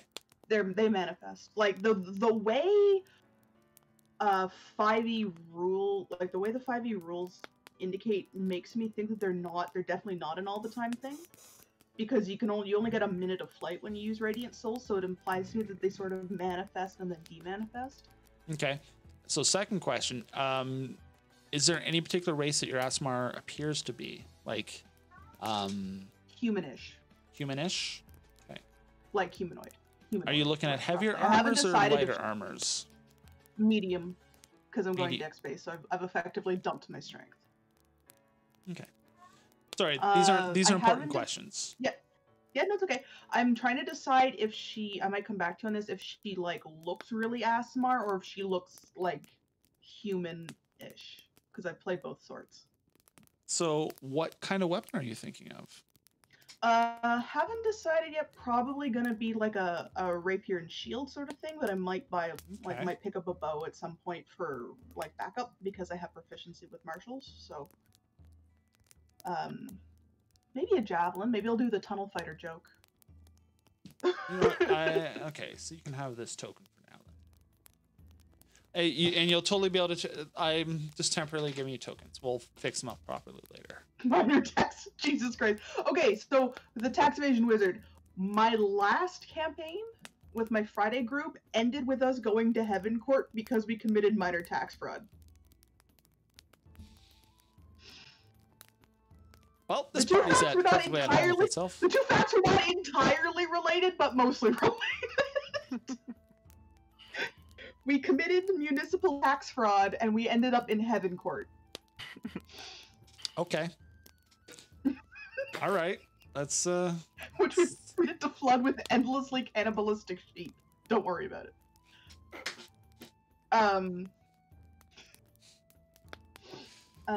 okay. So yeah, I then. haven't decided if she's like super ASMR or like mostly human, but with weird Alright. features. I'll probably lean into super ASMR because I think it's cool. But So to go over what the notes I have here, I have a variant human barbarian, variant human / possibly Videlcan wizard, divination wizard. I have a bard that I don't think you had settled down on a race for, and an Asimar Dex Pally. May I be able to communicate with bears? You know what? Yes, you can. Thank you. Not like really in-depth conversation with them, but No. Of course not. Like, I would bears say, and I get each other. yeah, you're able to get the bare necessities of the conversation. Is it too late to quit? Can I quit this group? No. ripping this up, going back to my 32 Look. AC fighter. See you guys later. I think Honeysuckle is allowed to go full Paddington. Every bear that goes around him talks about how much they love marmalade and gets their cute little bucket hat on and demand it. Look, I know. For example, here Neo, if you did not see that coming, especially after that stupid pun I made last night on Miles' stream, this is your own fault. So You've walked into it. You've walked yeah, into Miles it did before. Garuda last night, and I made the Garuda Awakening joke. Yeah. So yeah. Rude is right in your Horrible. name. Horrible. It was bad. It was bad. For Garuda Awakening. Yeah. Oh, my why is my apparently my monitor has okay, no, never mind, it's back. I don't know. I don't know. Things happening. Stuff happens all the time on my computer, and I have no idea why.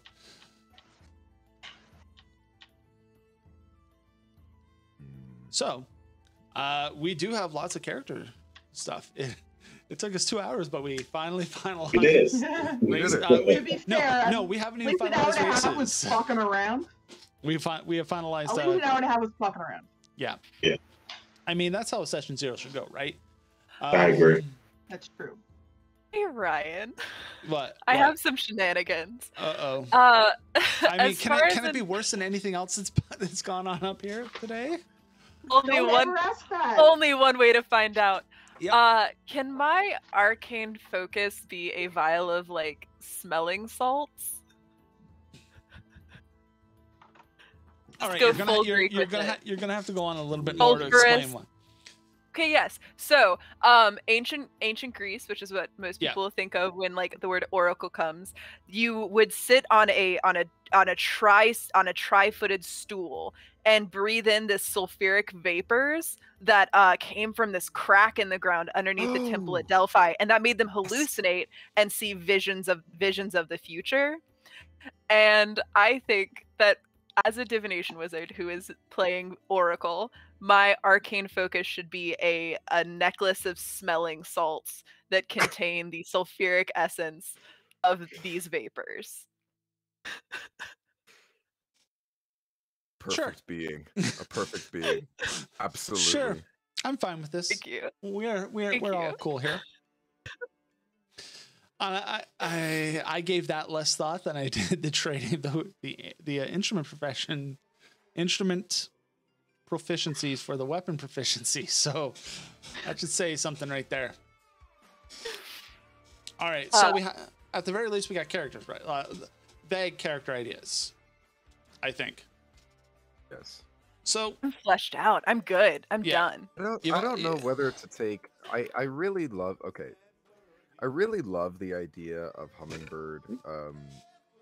I love the idea of him having like a big fuck off axe, but I also love the idea of him punching shit with his fists because I don't know, I just really like that. So there's that feat that allows you to get a fighting style, and then there's that fighting style in the Tasha's thing that allows you to punch D8 with plus strength. I'm either between that or just going. What's the other thing? Preferably something that like increases. What was it?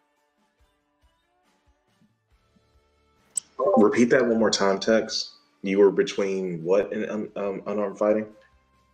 I was between unarmed fighting and like I don't know, fucking great weapon master grappler. I don't know. Grapplers kind of. Well, on the plus side, unarmed fighting, at the start of each of your turns, you can deal 1d4 bludgeoning damage to one creature grappled by you. So you can that's what I was about to say. Kind of do some of that in there. My biggest disappointment with 5th edition is the fact that Barbarian Monk is not a viable multi-class because it'd be so goddamn funny. It'd be so fucking funny. True. Just like rage, fury, and blows. Oh my god, that would be so good. Why is that not viable? Because it has to do with like where monks take their damage from, and like it almost works but doesn't. Like there's weird rules conflicts that don't work super well together. It's just a strain. It's a strain. Basically, what you just described, the enraged fury of blows thing, is essentially what they designed around. They made sure that was not a viable option, because as I recall in one of the playtests of D&D Next, it was a very viable option. Because you would just get the Hulk. You would just get the Hulk. And not like the worst of the Hulk at that. So there was one thing that I did say that I had to show you guys at some point. So let me transition you all to another scene here briefly. I was gonna say, given the way they've been writing barbarians lately, though, I wouldn't be surprised if you get a barbarian that like pseudo mimics monk, the way that there's like a wild soul barbarian and like a paladin-ish barbarian. So yeah, there's a lot of flavors of barbarian, but I love the idea of him swinging around a stupid fuck off axe.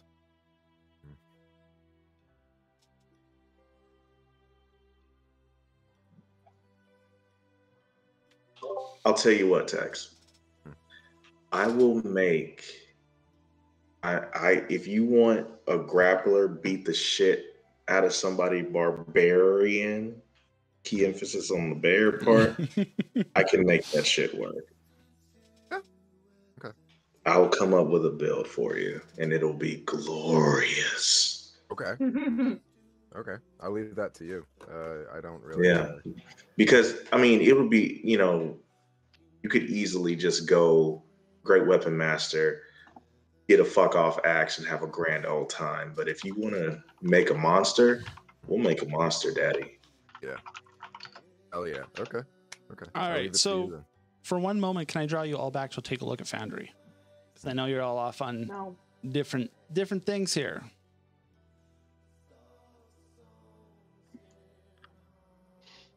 I'm looking at Foundry. All right. So it's a little bit. So here's where you were. And this is the one we're on now. Now, I do have one more thing to show you. It's not quite finished yet, but this is roughly what you will be seeing once we actually play. You should be able to see. I can't see anything because I don't Oh, have no. any tokens on this. How do you not have any? Oh my God. Why for you? It keeps doing it for you. I have configured your permissions correctly to your character like 6 times. I don't have It says that I don't have a token that has vision on the screen. I don't Yeah, in here. I don't understand. You I all know have it. you all have tokens that have permission on this screen. Give me 1 second. Oh, there it goes. I see. Yep. Oh, it's cool. It's like isometric. So the only person who does not have a completely functional token at this time is Neo. That is because, as it turns out, I do not have any colored, like any tokens that are actually colored for bards. I have them for literally every other single class, except I for bards. still don't see anything. You do not see anything. What I is do going on? not. Why is Let your me try and permissions? reload it to Oh, see. I see why. Just a sec. Okay. There it is. Yeah. Yes. Cool. So, this is what things will look like when we actually play. So cute. Cool. Not finished, clearly. If you yeah. I started working on this. What's this? Okay, and I have not finished it. The graphics are not by me, but I am hand coloring pretty much everything. So it's taking a little bit longer. I found somebody else who has also hand colored a lot of these assets, so it's fun. This will be your new loading screen. Like anytime we come into the game, you'll be on this screen, basically. And then we're going to be in dungeons in this particular format as well. Everything will be done in this isometric format. I have tons and tons and tons of resources that have been sitting on my computer waiting to be used in an isometric game, and I've never found a way to do it until Foundry, which was the final selling point for Foundry for me, was that I could properly run isometric on it.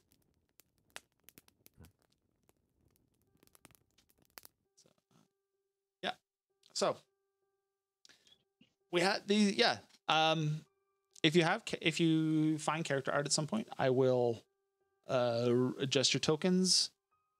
These are literally just tokens that included with the pack that I have. Some of them were already colored in, some of them weren't. As you can see, I clearly have not done the bard ones yet because they are all still black and white. But everything will be in this style. Hopefully, or close enough to this. Yeah. Exciting. Yeah, the one thing you'll have to ignore is that like the grid that's drawn on the map itself doesn't quite line up to the grid in Foundry, and I sat here for like 4 hours yesterday trying to get the 2 grids to line up perfectly. And there will be places where they line up perfectly on the maps, and then I'll go like a quarter of a screen to the side and they're off by half a square, and I just gave up because anything I did messed it up. You can kind of zoom out a little bit on that map and you'll see kind of the style of all the graphics. There's only stuff around the little camp at the moment. Oh no, you can't, never mind, because you're all limited by your token vision. Mm-hmm. I forgot. I'm a GM, so I can see everything.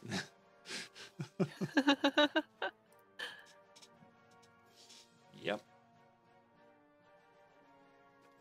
So yeah, everything will be roughly set up like this. I have a ton of tile sets. I have a lot of plans. If there's any particular things that you would like to, like parts of D&D that you've kind of not explored before that you'd like to look into, let me know, and I can kind of see if I can fit them into the campaign somewhere. I'm just trying to think if there's anything D&D related in particular to roughly discuss quickly. I can't think so, unless any of you have questions about stuff left to do. And I'm always here to answer questions, as you know. I'm just thinking about background right now. Yep. So there's one other part of Session 0, or could be included in Session 0. I happen to include it. Is the Veils and Lines thing. I think for 3 of you, I've pretty much caught it because you went through with Lancer for me. Ray, if you're not familiar, Veils and Lines are basically like, I don't even know the best way to put it, but Veils is like hard lines are hard lines that are like do not cross while playing. Oh, yeah. And Veils are like, this is fine, but not like actively part of it. Gotcha. Yeah. Yeah. So for you in particular, is there anything? And again, if we're playing and something comes up that you did not realize was an issue, you can tap me out privately, and I'll make sure we step back from whatever's going on. Absolutely. I appreciate that. Yeah. Yeah, I don't have any in particular that jump to mind that wouldn't be extremely outlandish, things like super overt, terrible racism, homophobia, etc. I'm not the most comfortable with, but honestly, as far as I know all of you, I feel pretty comfortable and I trust that everything would be an appropriate storytelling format. So I think I'm okay. If something comes to mind, I will definitely let you know. Yeah. Yeah. Basically, because I know there's a lot of things that I might not consider, like, Exactly. but I don't know everybody's experiences. So Absolutely. even though I might not consider it too much, somebody else might. So like I said, if there's anything that comes up that is even you didn't realize ahead of time might have been an issue, but once you actually are in the experience and like, no, this is not cool. Yeah, you don't even have to say it out loud. If you want to, you can literally just private message me on Discord Absolutely. during the game if you are not comfortable saying out loud. And that way nobody has to know who it is, which is, I'm fine with if you want to do it that way. Absolutely. So, I really appreciate that. Yeah. Because everybody, basically it's a game, everybody needs to have fun. And if somebody's not having fun, then what's the point, essentially? Absolutely. And as always, that applies to everybody, not just... I'm just reiterating to you because they all had the conversation in text form. I'm the newbie. Yeah, they all, yeah. And since we didn't do an online Session 0 for Let the World Burn Away, everybody kind of got this in text repeatedly as I explained it to each person who was, as they were coming into the game. Yeah. So, any questions about characters or thoughts about characters? I know, at the very least, Neo, you were still thinking about which race. And then everybody else is on background and stats, I think. And I was this close to picking a knight before I realized I'd have to deal with mooks. I was like, no. Fuck off. and you don't have might be funny. Yeah, you don't have to make the rest of the decisions today, the decisions today necessarily, but if you can get me your characters by next weekend, No, fuck it, I'm doing it. so that I do can make it. sure they're put into here properly. I won't have that much time this week to focus on setting up for this anyway, because I have to set up for part 2 of the Lancer story that happened last week. And it is involving me having to actually set up the pilots properly this week, because I expect at least one of you will jump out of your mech at some point next session. Sure. I don't know who yet. It will But- be a mystery. Yep. Just think one more session and then you get another license level up. Another. And then after that, I'm just gonna, make you go for like 3 sessions and fight a boss without any more upgrades.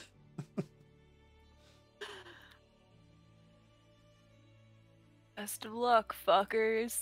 It's fine, I'll just shoot it with a bigger gun.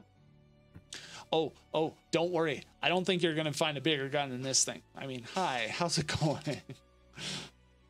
I don't know. I'm gonna be the one picking up Barbarossa 2 pretty soon. That comes with the biggest gun I can find. Yes, but what size is a Barbarossa, if you don't mind telling me? Yeah, guess what size the NPCs can go up to? 5? They get big boys. And theoretically, yes, five is what the system can go up to. However, the plugins on Foundry only go up to size 4. NPCs. The plugin I use only goes up to size 4, which is a sad, but size 4 is still like big. It's big. Really big. I am actively wrestling with myself to not get a familiar. Because I try to with every character. It's a crutch. I love familiars too much. Why not have a familiar? I mean, they do things. At the very least, it's somebody you can order around and have them. I mean, technically, it's another character I have to act as, in theory. Exactly. I think I have a name. That's exciting. Ooh. That's fun. Yes, I think I see that on your character sheet. Hey. I do have an export tool for D&D Beyond, but I don't know how well it works. It works perfectly. It works perfectly. Okay, because one of the Discord servers I was on said it had been updated in a while. I have, so my Friday game we use Foundry, but I update from D&D Beyond. The only thing I have to do is set AC overrides here and there because my DM gave us a whole bunch of homebrew shit. There will be a lot of, not necessarily a lot of homebrew stuff, but there will be some. Yeah, but it's easy enough to maintain it. Okay. If you just know how to do it. I am going very intelligence and wisdom heavy to try and cover those skills we don't have. Because we have 2 charisma, we got a strength, we got a dex. So we got intelligence and wisdom. 7 hit points though. I don't know if I did. Right now, I'm just filling out my character sheet, like knowing that Neo's probably gonna make something for me. But I just did all in on strength, dexterity, con, and with a 10 in wisdom. That's all that I did. That's all. Okay.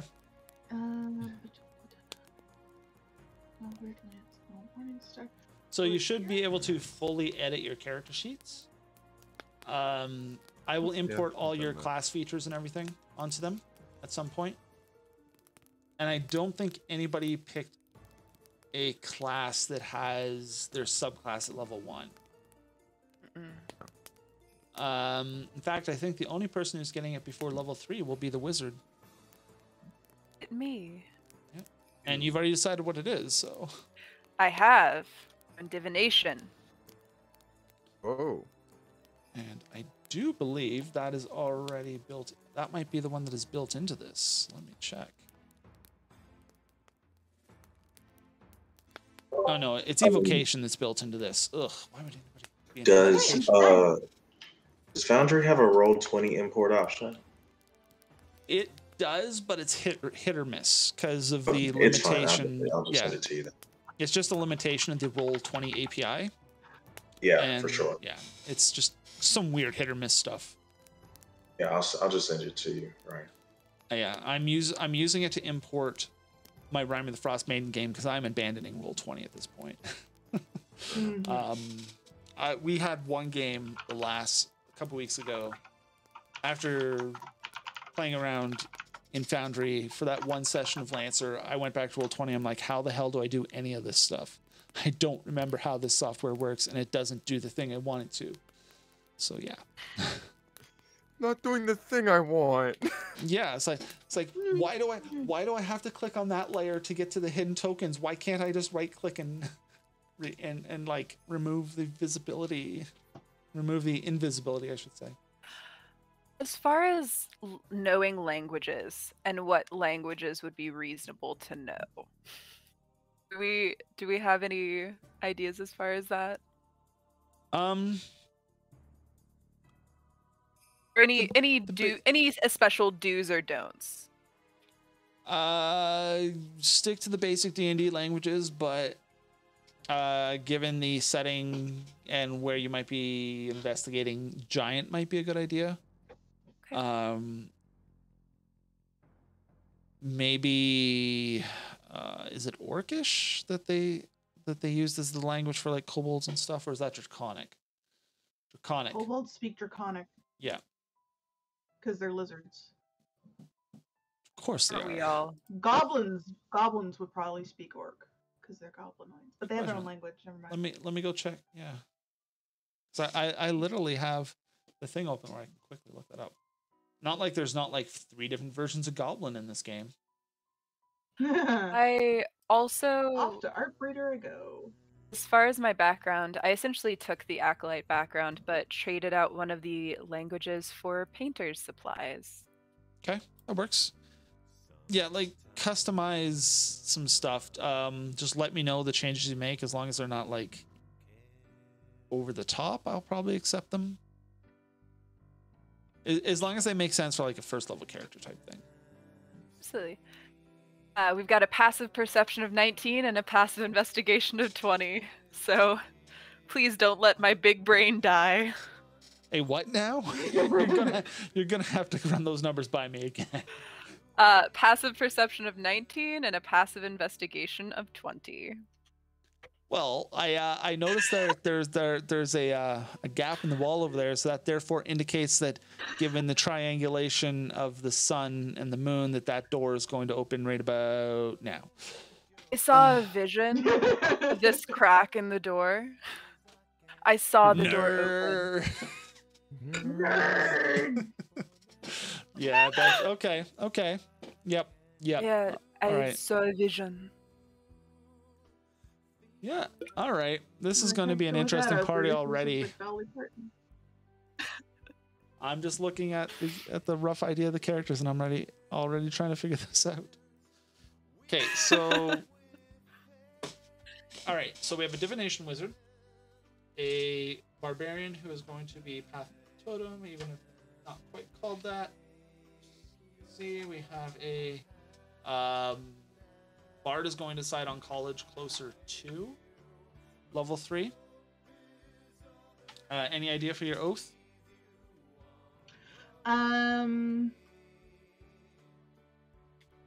It's probably going to be devotion or crown or it starts with an R. The mercy one. Redemption. That's the one. Thank you. I'm like retribution. No, that's not it. Redemption. It's the opposite of retribution. What? No salt and sworn? What? Yeah, I have the Final Fantasy 14 stuff turned on, so it's all I showing up. actually didn't like Salt and Sworn very much. I didn't like that one. It's not very good. It's okay. Like in the Fine, because the paladins can't have a good fucking story quest to save their lives. It's cool. Oh! Even the 80 one sucked. It was literally Kame. I quit. It Didn't know if he could, but I wasn't about to fuck around and find out. Basically, their story quests are as boring as their weaponry choice. No, they're worse. Okay. At least they're cool. At least they're cool looking swords. Yeah. Dark Knight's better.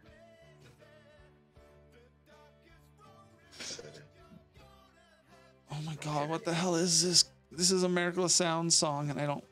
The best I can. What's it called? The best I don't can. Don't know.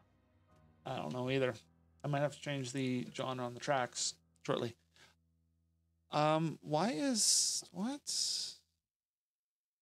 My stream is frozen.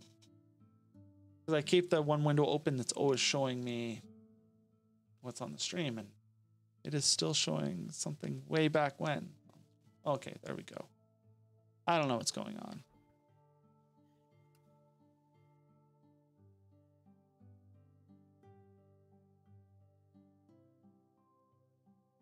I don't even know who that person is.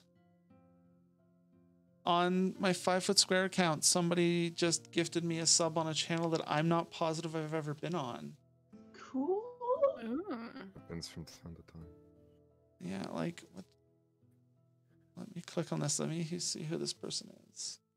Ryan, is there a gardening tool or like? Oh, it's herbalism. Okay. Yeah, but it would be able. It would be adaptable. What was that?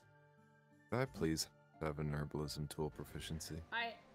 Okay, never mind. I know who that streamer is. Okay. If you do custom background, you can trade out like a language or something for a tool proficiency. That's what I did. Ooh. I'm doing that. I know. I when I actually looked, I immediately the second I opened the stream, I knew who the person was that runs it. I just did not recognize their username. They are a map maker that I watch sometimes, and yeah. So apparently, I have more stuff. But yeah, so I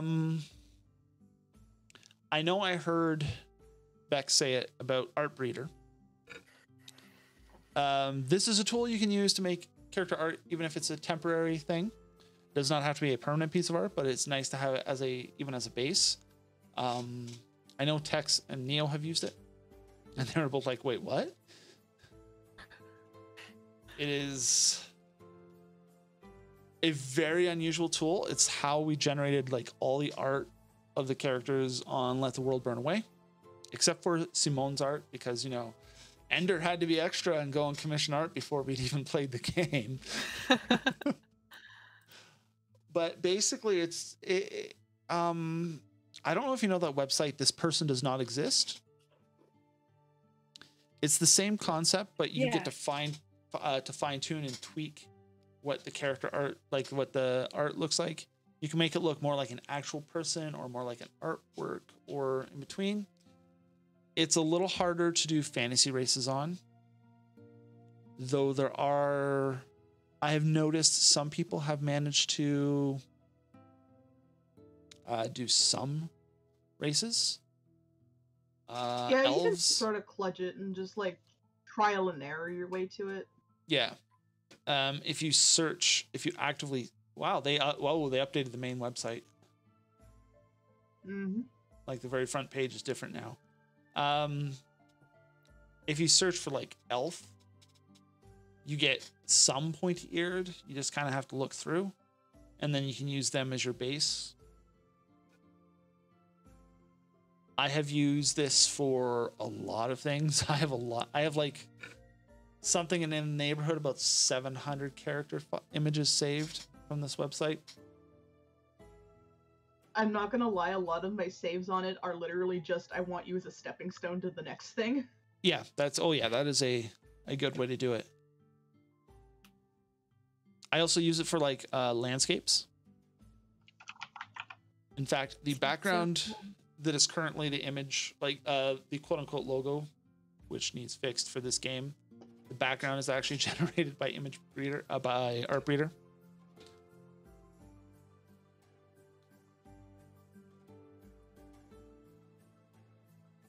And yeah, there are, I'd have to say millions by this point already done.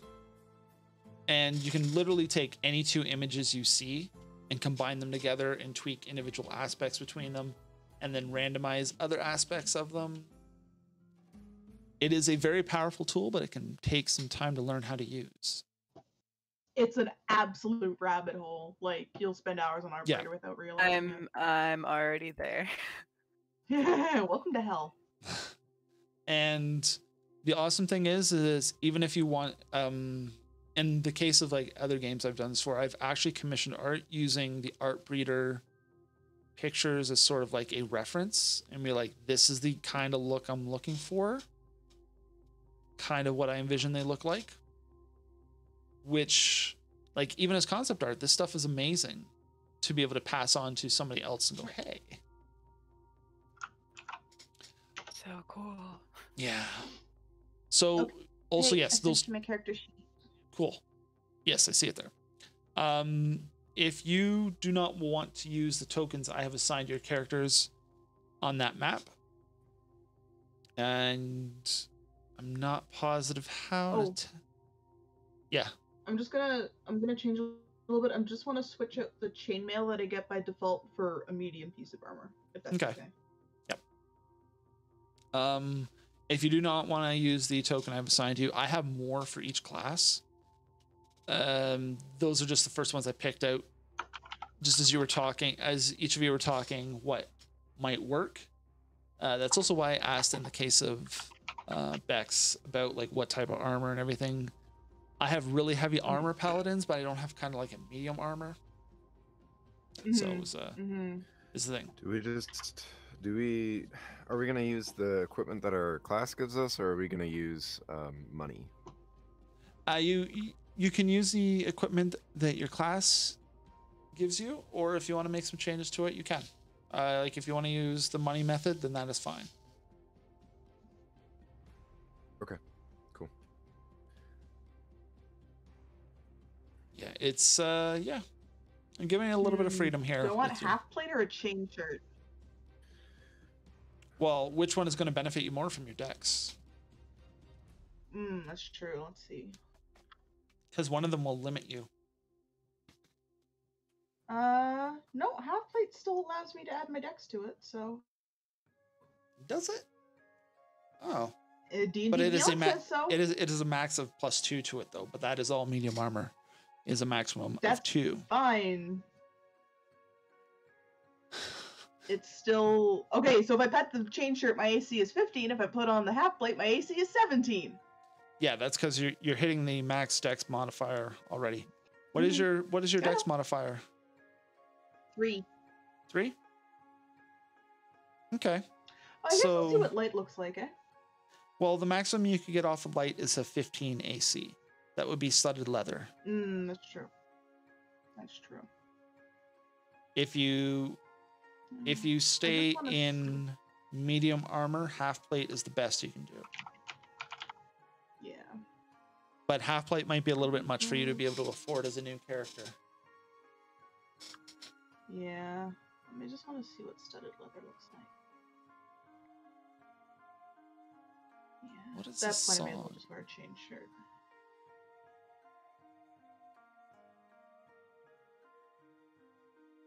Can I roll stuff right now? What would you like to roll? 2d4. Yeah, you can go ahead and roll. I'm just curious what the roll's for. That's for money. Oh yeah, go ahead. And as you will see, there's actually an extra thing on the character that not the character, but the thing down at the bottom. That will generate your roll text for you.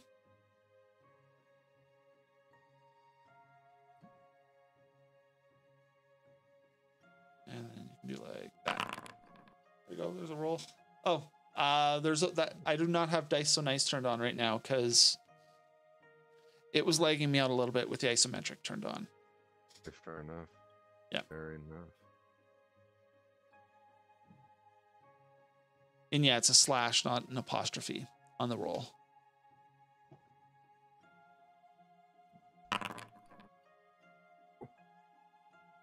That's average.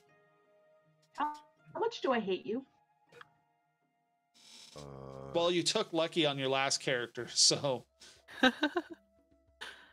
I can have my AC at 19 at level 1. In that Rime of the Frostmaiden game, Nate plays a battle singer, I think it is, wizard, and his AC is like 22 at level 2. Was 22 at level 2. Yep. So. Yep. It's not how much you hate me; it's how much you hate your other party members. For me having to adapt to the fact that you have a 19 AC at level 1. That's when I pick up Sentinel. No, okay. I'm not gonna take. I won't take the half plate. I'll just put on the chain shirt instead.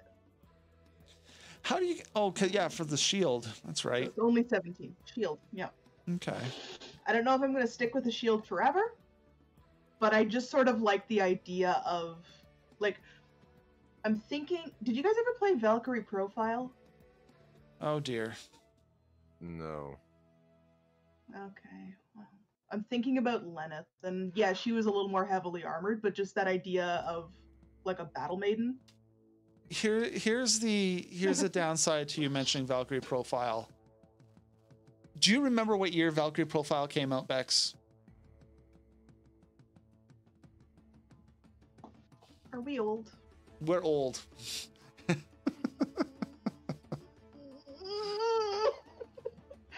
The answer is no, because I Spoilers. played it well into my adulthood. Okay, spoilers. Valkyrie Profile came out 22 years ago. Oh wow. Oh, Valkyrie Profile up. inspired Indivisible. I believe so, yes. Isn't that right? Yeah. Valkyrie Profile will inspire a lot of things. It was a very good game. It was. It Also, was don't indeed. tell me how old Xenogears is. Just don't. For my Don't tell own me how long I've been for looking my for own this. painful for my own pain, I have to go look. Oh It dear. was 98. Yeah, it was. I told you not to. 98? Yep. Yeah. It's 1 year before I was born. Yeah, don't. I told you we're 98 old. is when I was born. I told you we're old. Fucking Ray and I are like high-fiving in our youth. Xenogears came out when? Xenogears came out in 1998. I was 5. I'm old. I'm older than Bex, and then Bex is older than everybody else, just so you know. Grandmother. Just stunting on back. Stop. Oh. So let's see. By deduction, you okay? So you. All right. All right. I'm old. Let's just put it that way.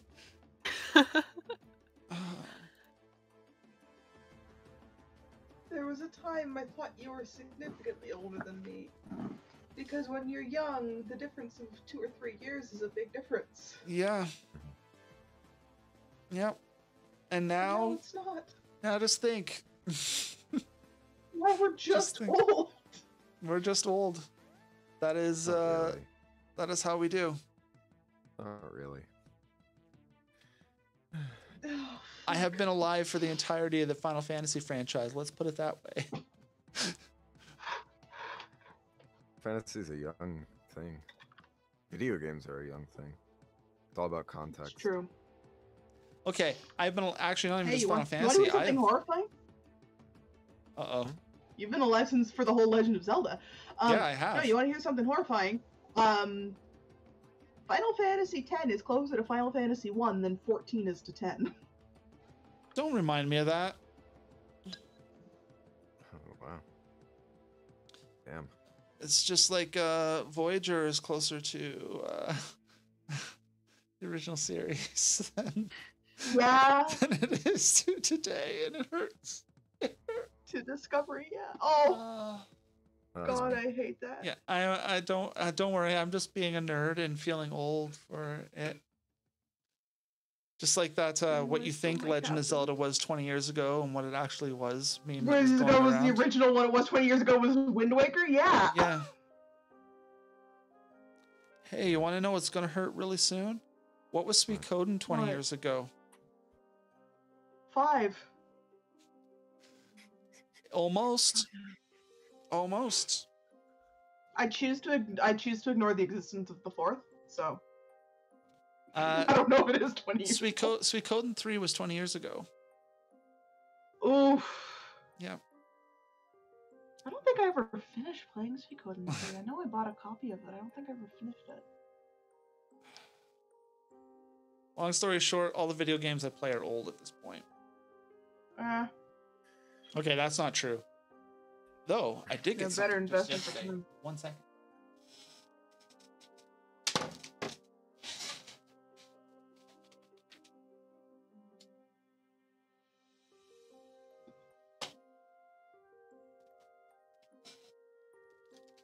I'm sorry I'm not engaging with anything. I'm just That's down the rabbit hole of Art Breeder.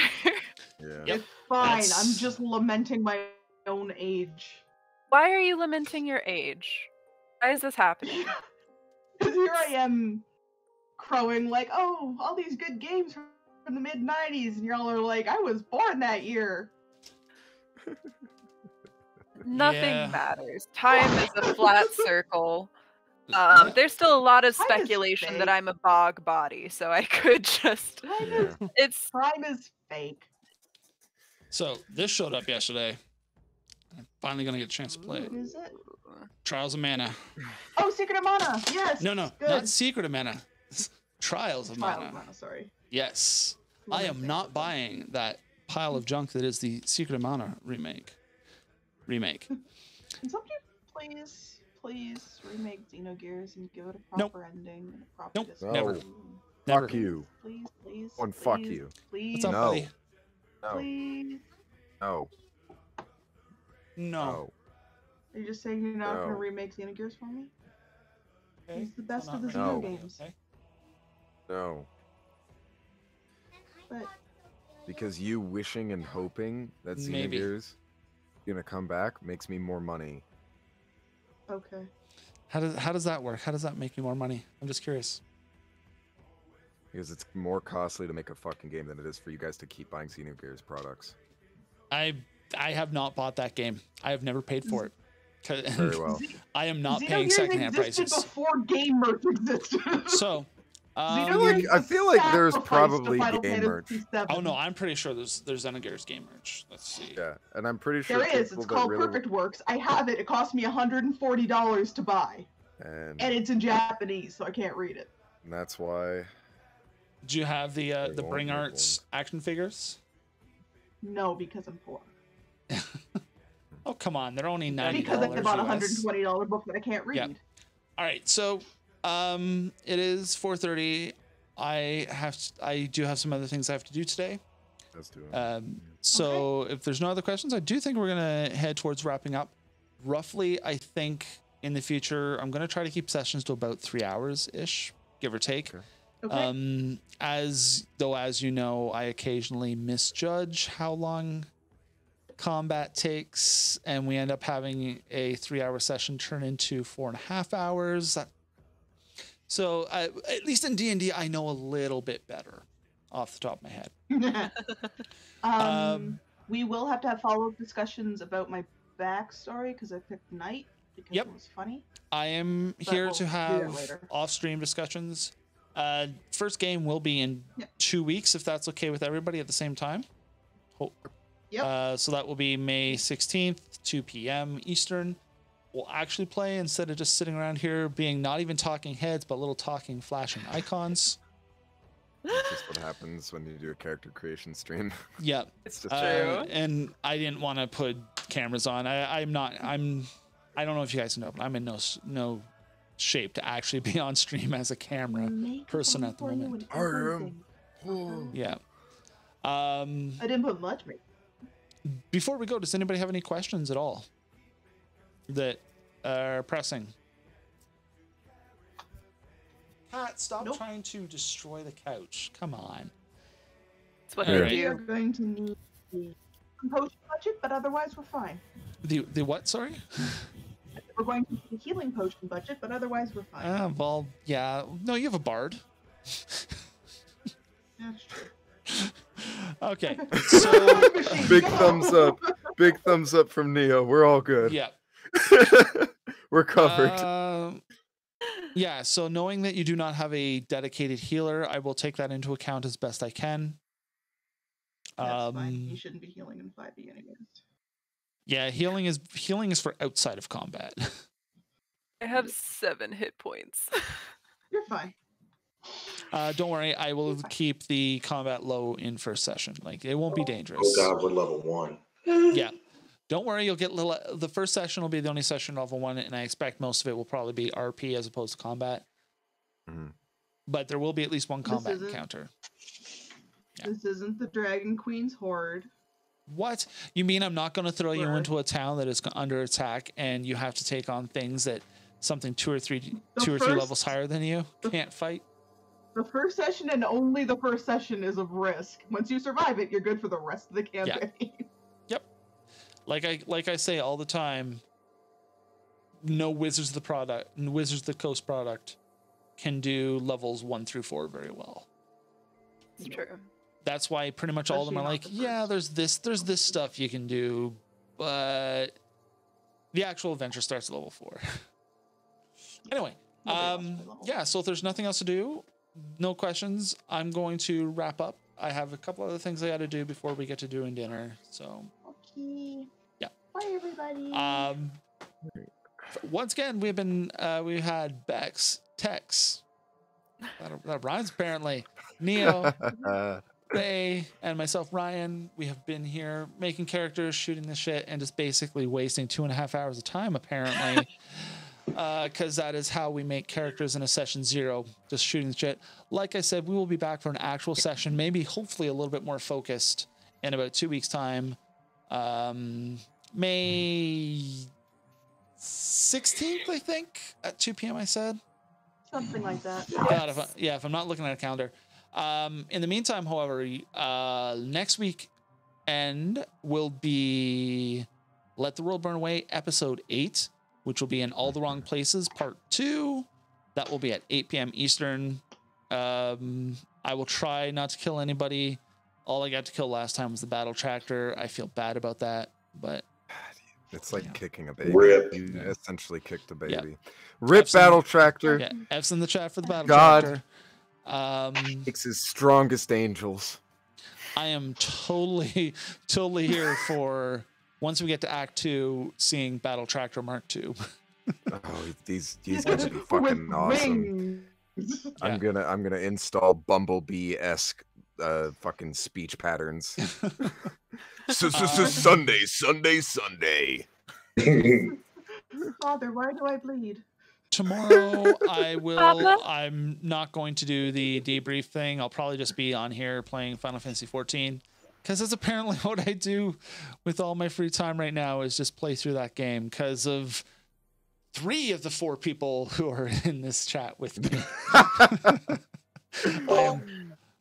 Yeah. You're fucking right about that. Banned myself from playing it until I'm done this production season at work. Yeah, I have a character on Goblin, I have a character on Adamantoids, and I have to get both of them up to the end game, and I'm like, I don't even want to touch the Adamantoids character right now because the Goblin character is actually in Shadowbringers where the story is good again. Go do the story first. The Heavensward story is shit. Go do the story first. Yeah. Oh no, I'm almost done Heavensward. Come on. Like I am literally like 1 patch away from finishing Heavensward on the Adamantoids character. Everyone gave A Realm Reborn shit for bad pacing, but they completely ignore the fact that every time momentum starts to pick up in Heavensward, you go fuck around back in Eorzea again. Yeah. That's again. The pacing in Heavensward is trash. You talk about Stormblood being 2 storylines in a trench coat in its post patch. Heavensward is they're not even in the same trench coat. No. They're wearing the same colors, and that's about all you can say about it. But you occasionally mistake one for the other. Damn. Yeah, basically there's 2 stories that are going on that occasionally you think it's one story, but it's actually the other. it's Heavensward is fun. It's actually where it picks up, and then Stormblood is just so good, and the entire time I was playing through the post patches on Stormblood was just like, what the hell is this? What did they actually give them more than, as Beck said, more than $15? Yes, Stormblood is bad. Okay, so here's a story about Heavensward. Without spoilers. Okay, so apparently Heavensward had a budget of like $7 and a shoestring. And there's a lot of dummied out content in there, like the fact that I don't know how far you are, but the Ascian is supposed to introduce herself to you, but she never does. You just learn her name and she's out to like ruin you. You meet the rest of the Heavensward at some point, instead of like the 2 you punk and then Zephyrin and Sherbert. But like there was a lot of like ancillary stuff to Heavensward that got nuked, presumably because they were paying protection money to like 4 different productions at the time. That was God. before Yeah. 15 came out, that was before 7R came out, that was before Kingdom Hearts came out, and I'm pretty sure 14 was bankrolling all 3 of those, because as Yep. soon as 15 dropped, so did the announcement to to Stormblood, and they're like, hey, we're upgrading the servers!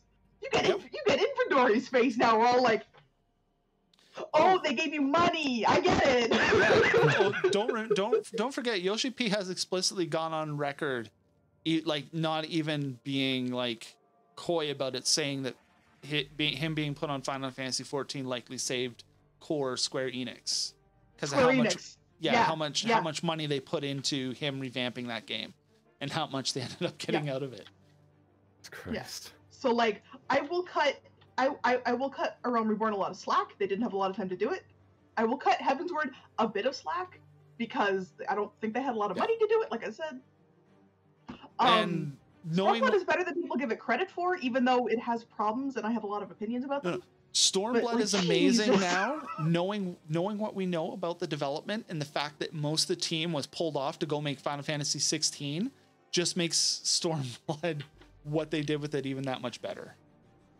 Like they pulled like more than half the development team to go make a single player game.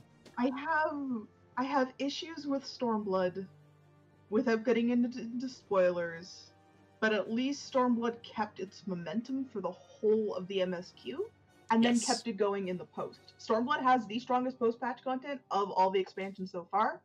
Now I admit my opinions on Shadowbringers post-patch are colored by the fact that a whole fucking pandemic happened. Yeah, and apparently, what was it? It was like 3 months late for one of the patches, something like that. It was 2 extra months between 5.2 and 5.3, and if you know how the patch cycles work, 5.3 was the actual conclusion of the story. Yeah, 5.2. The 0.2 patches are always like the setup. Yeah, they're the setup for the 0.3 patches. It was so yeah, not good time. 5.2 was quiet content-wise too. Like the dungeon wasn't great.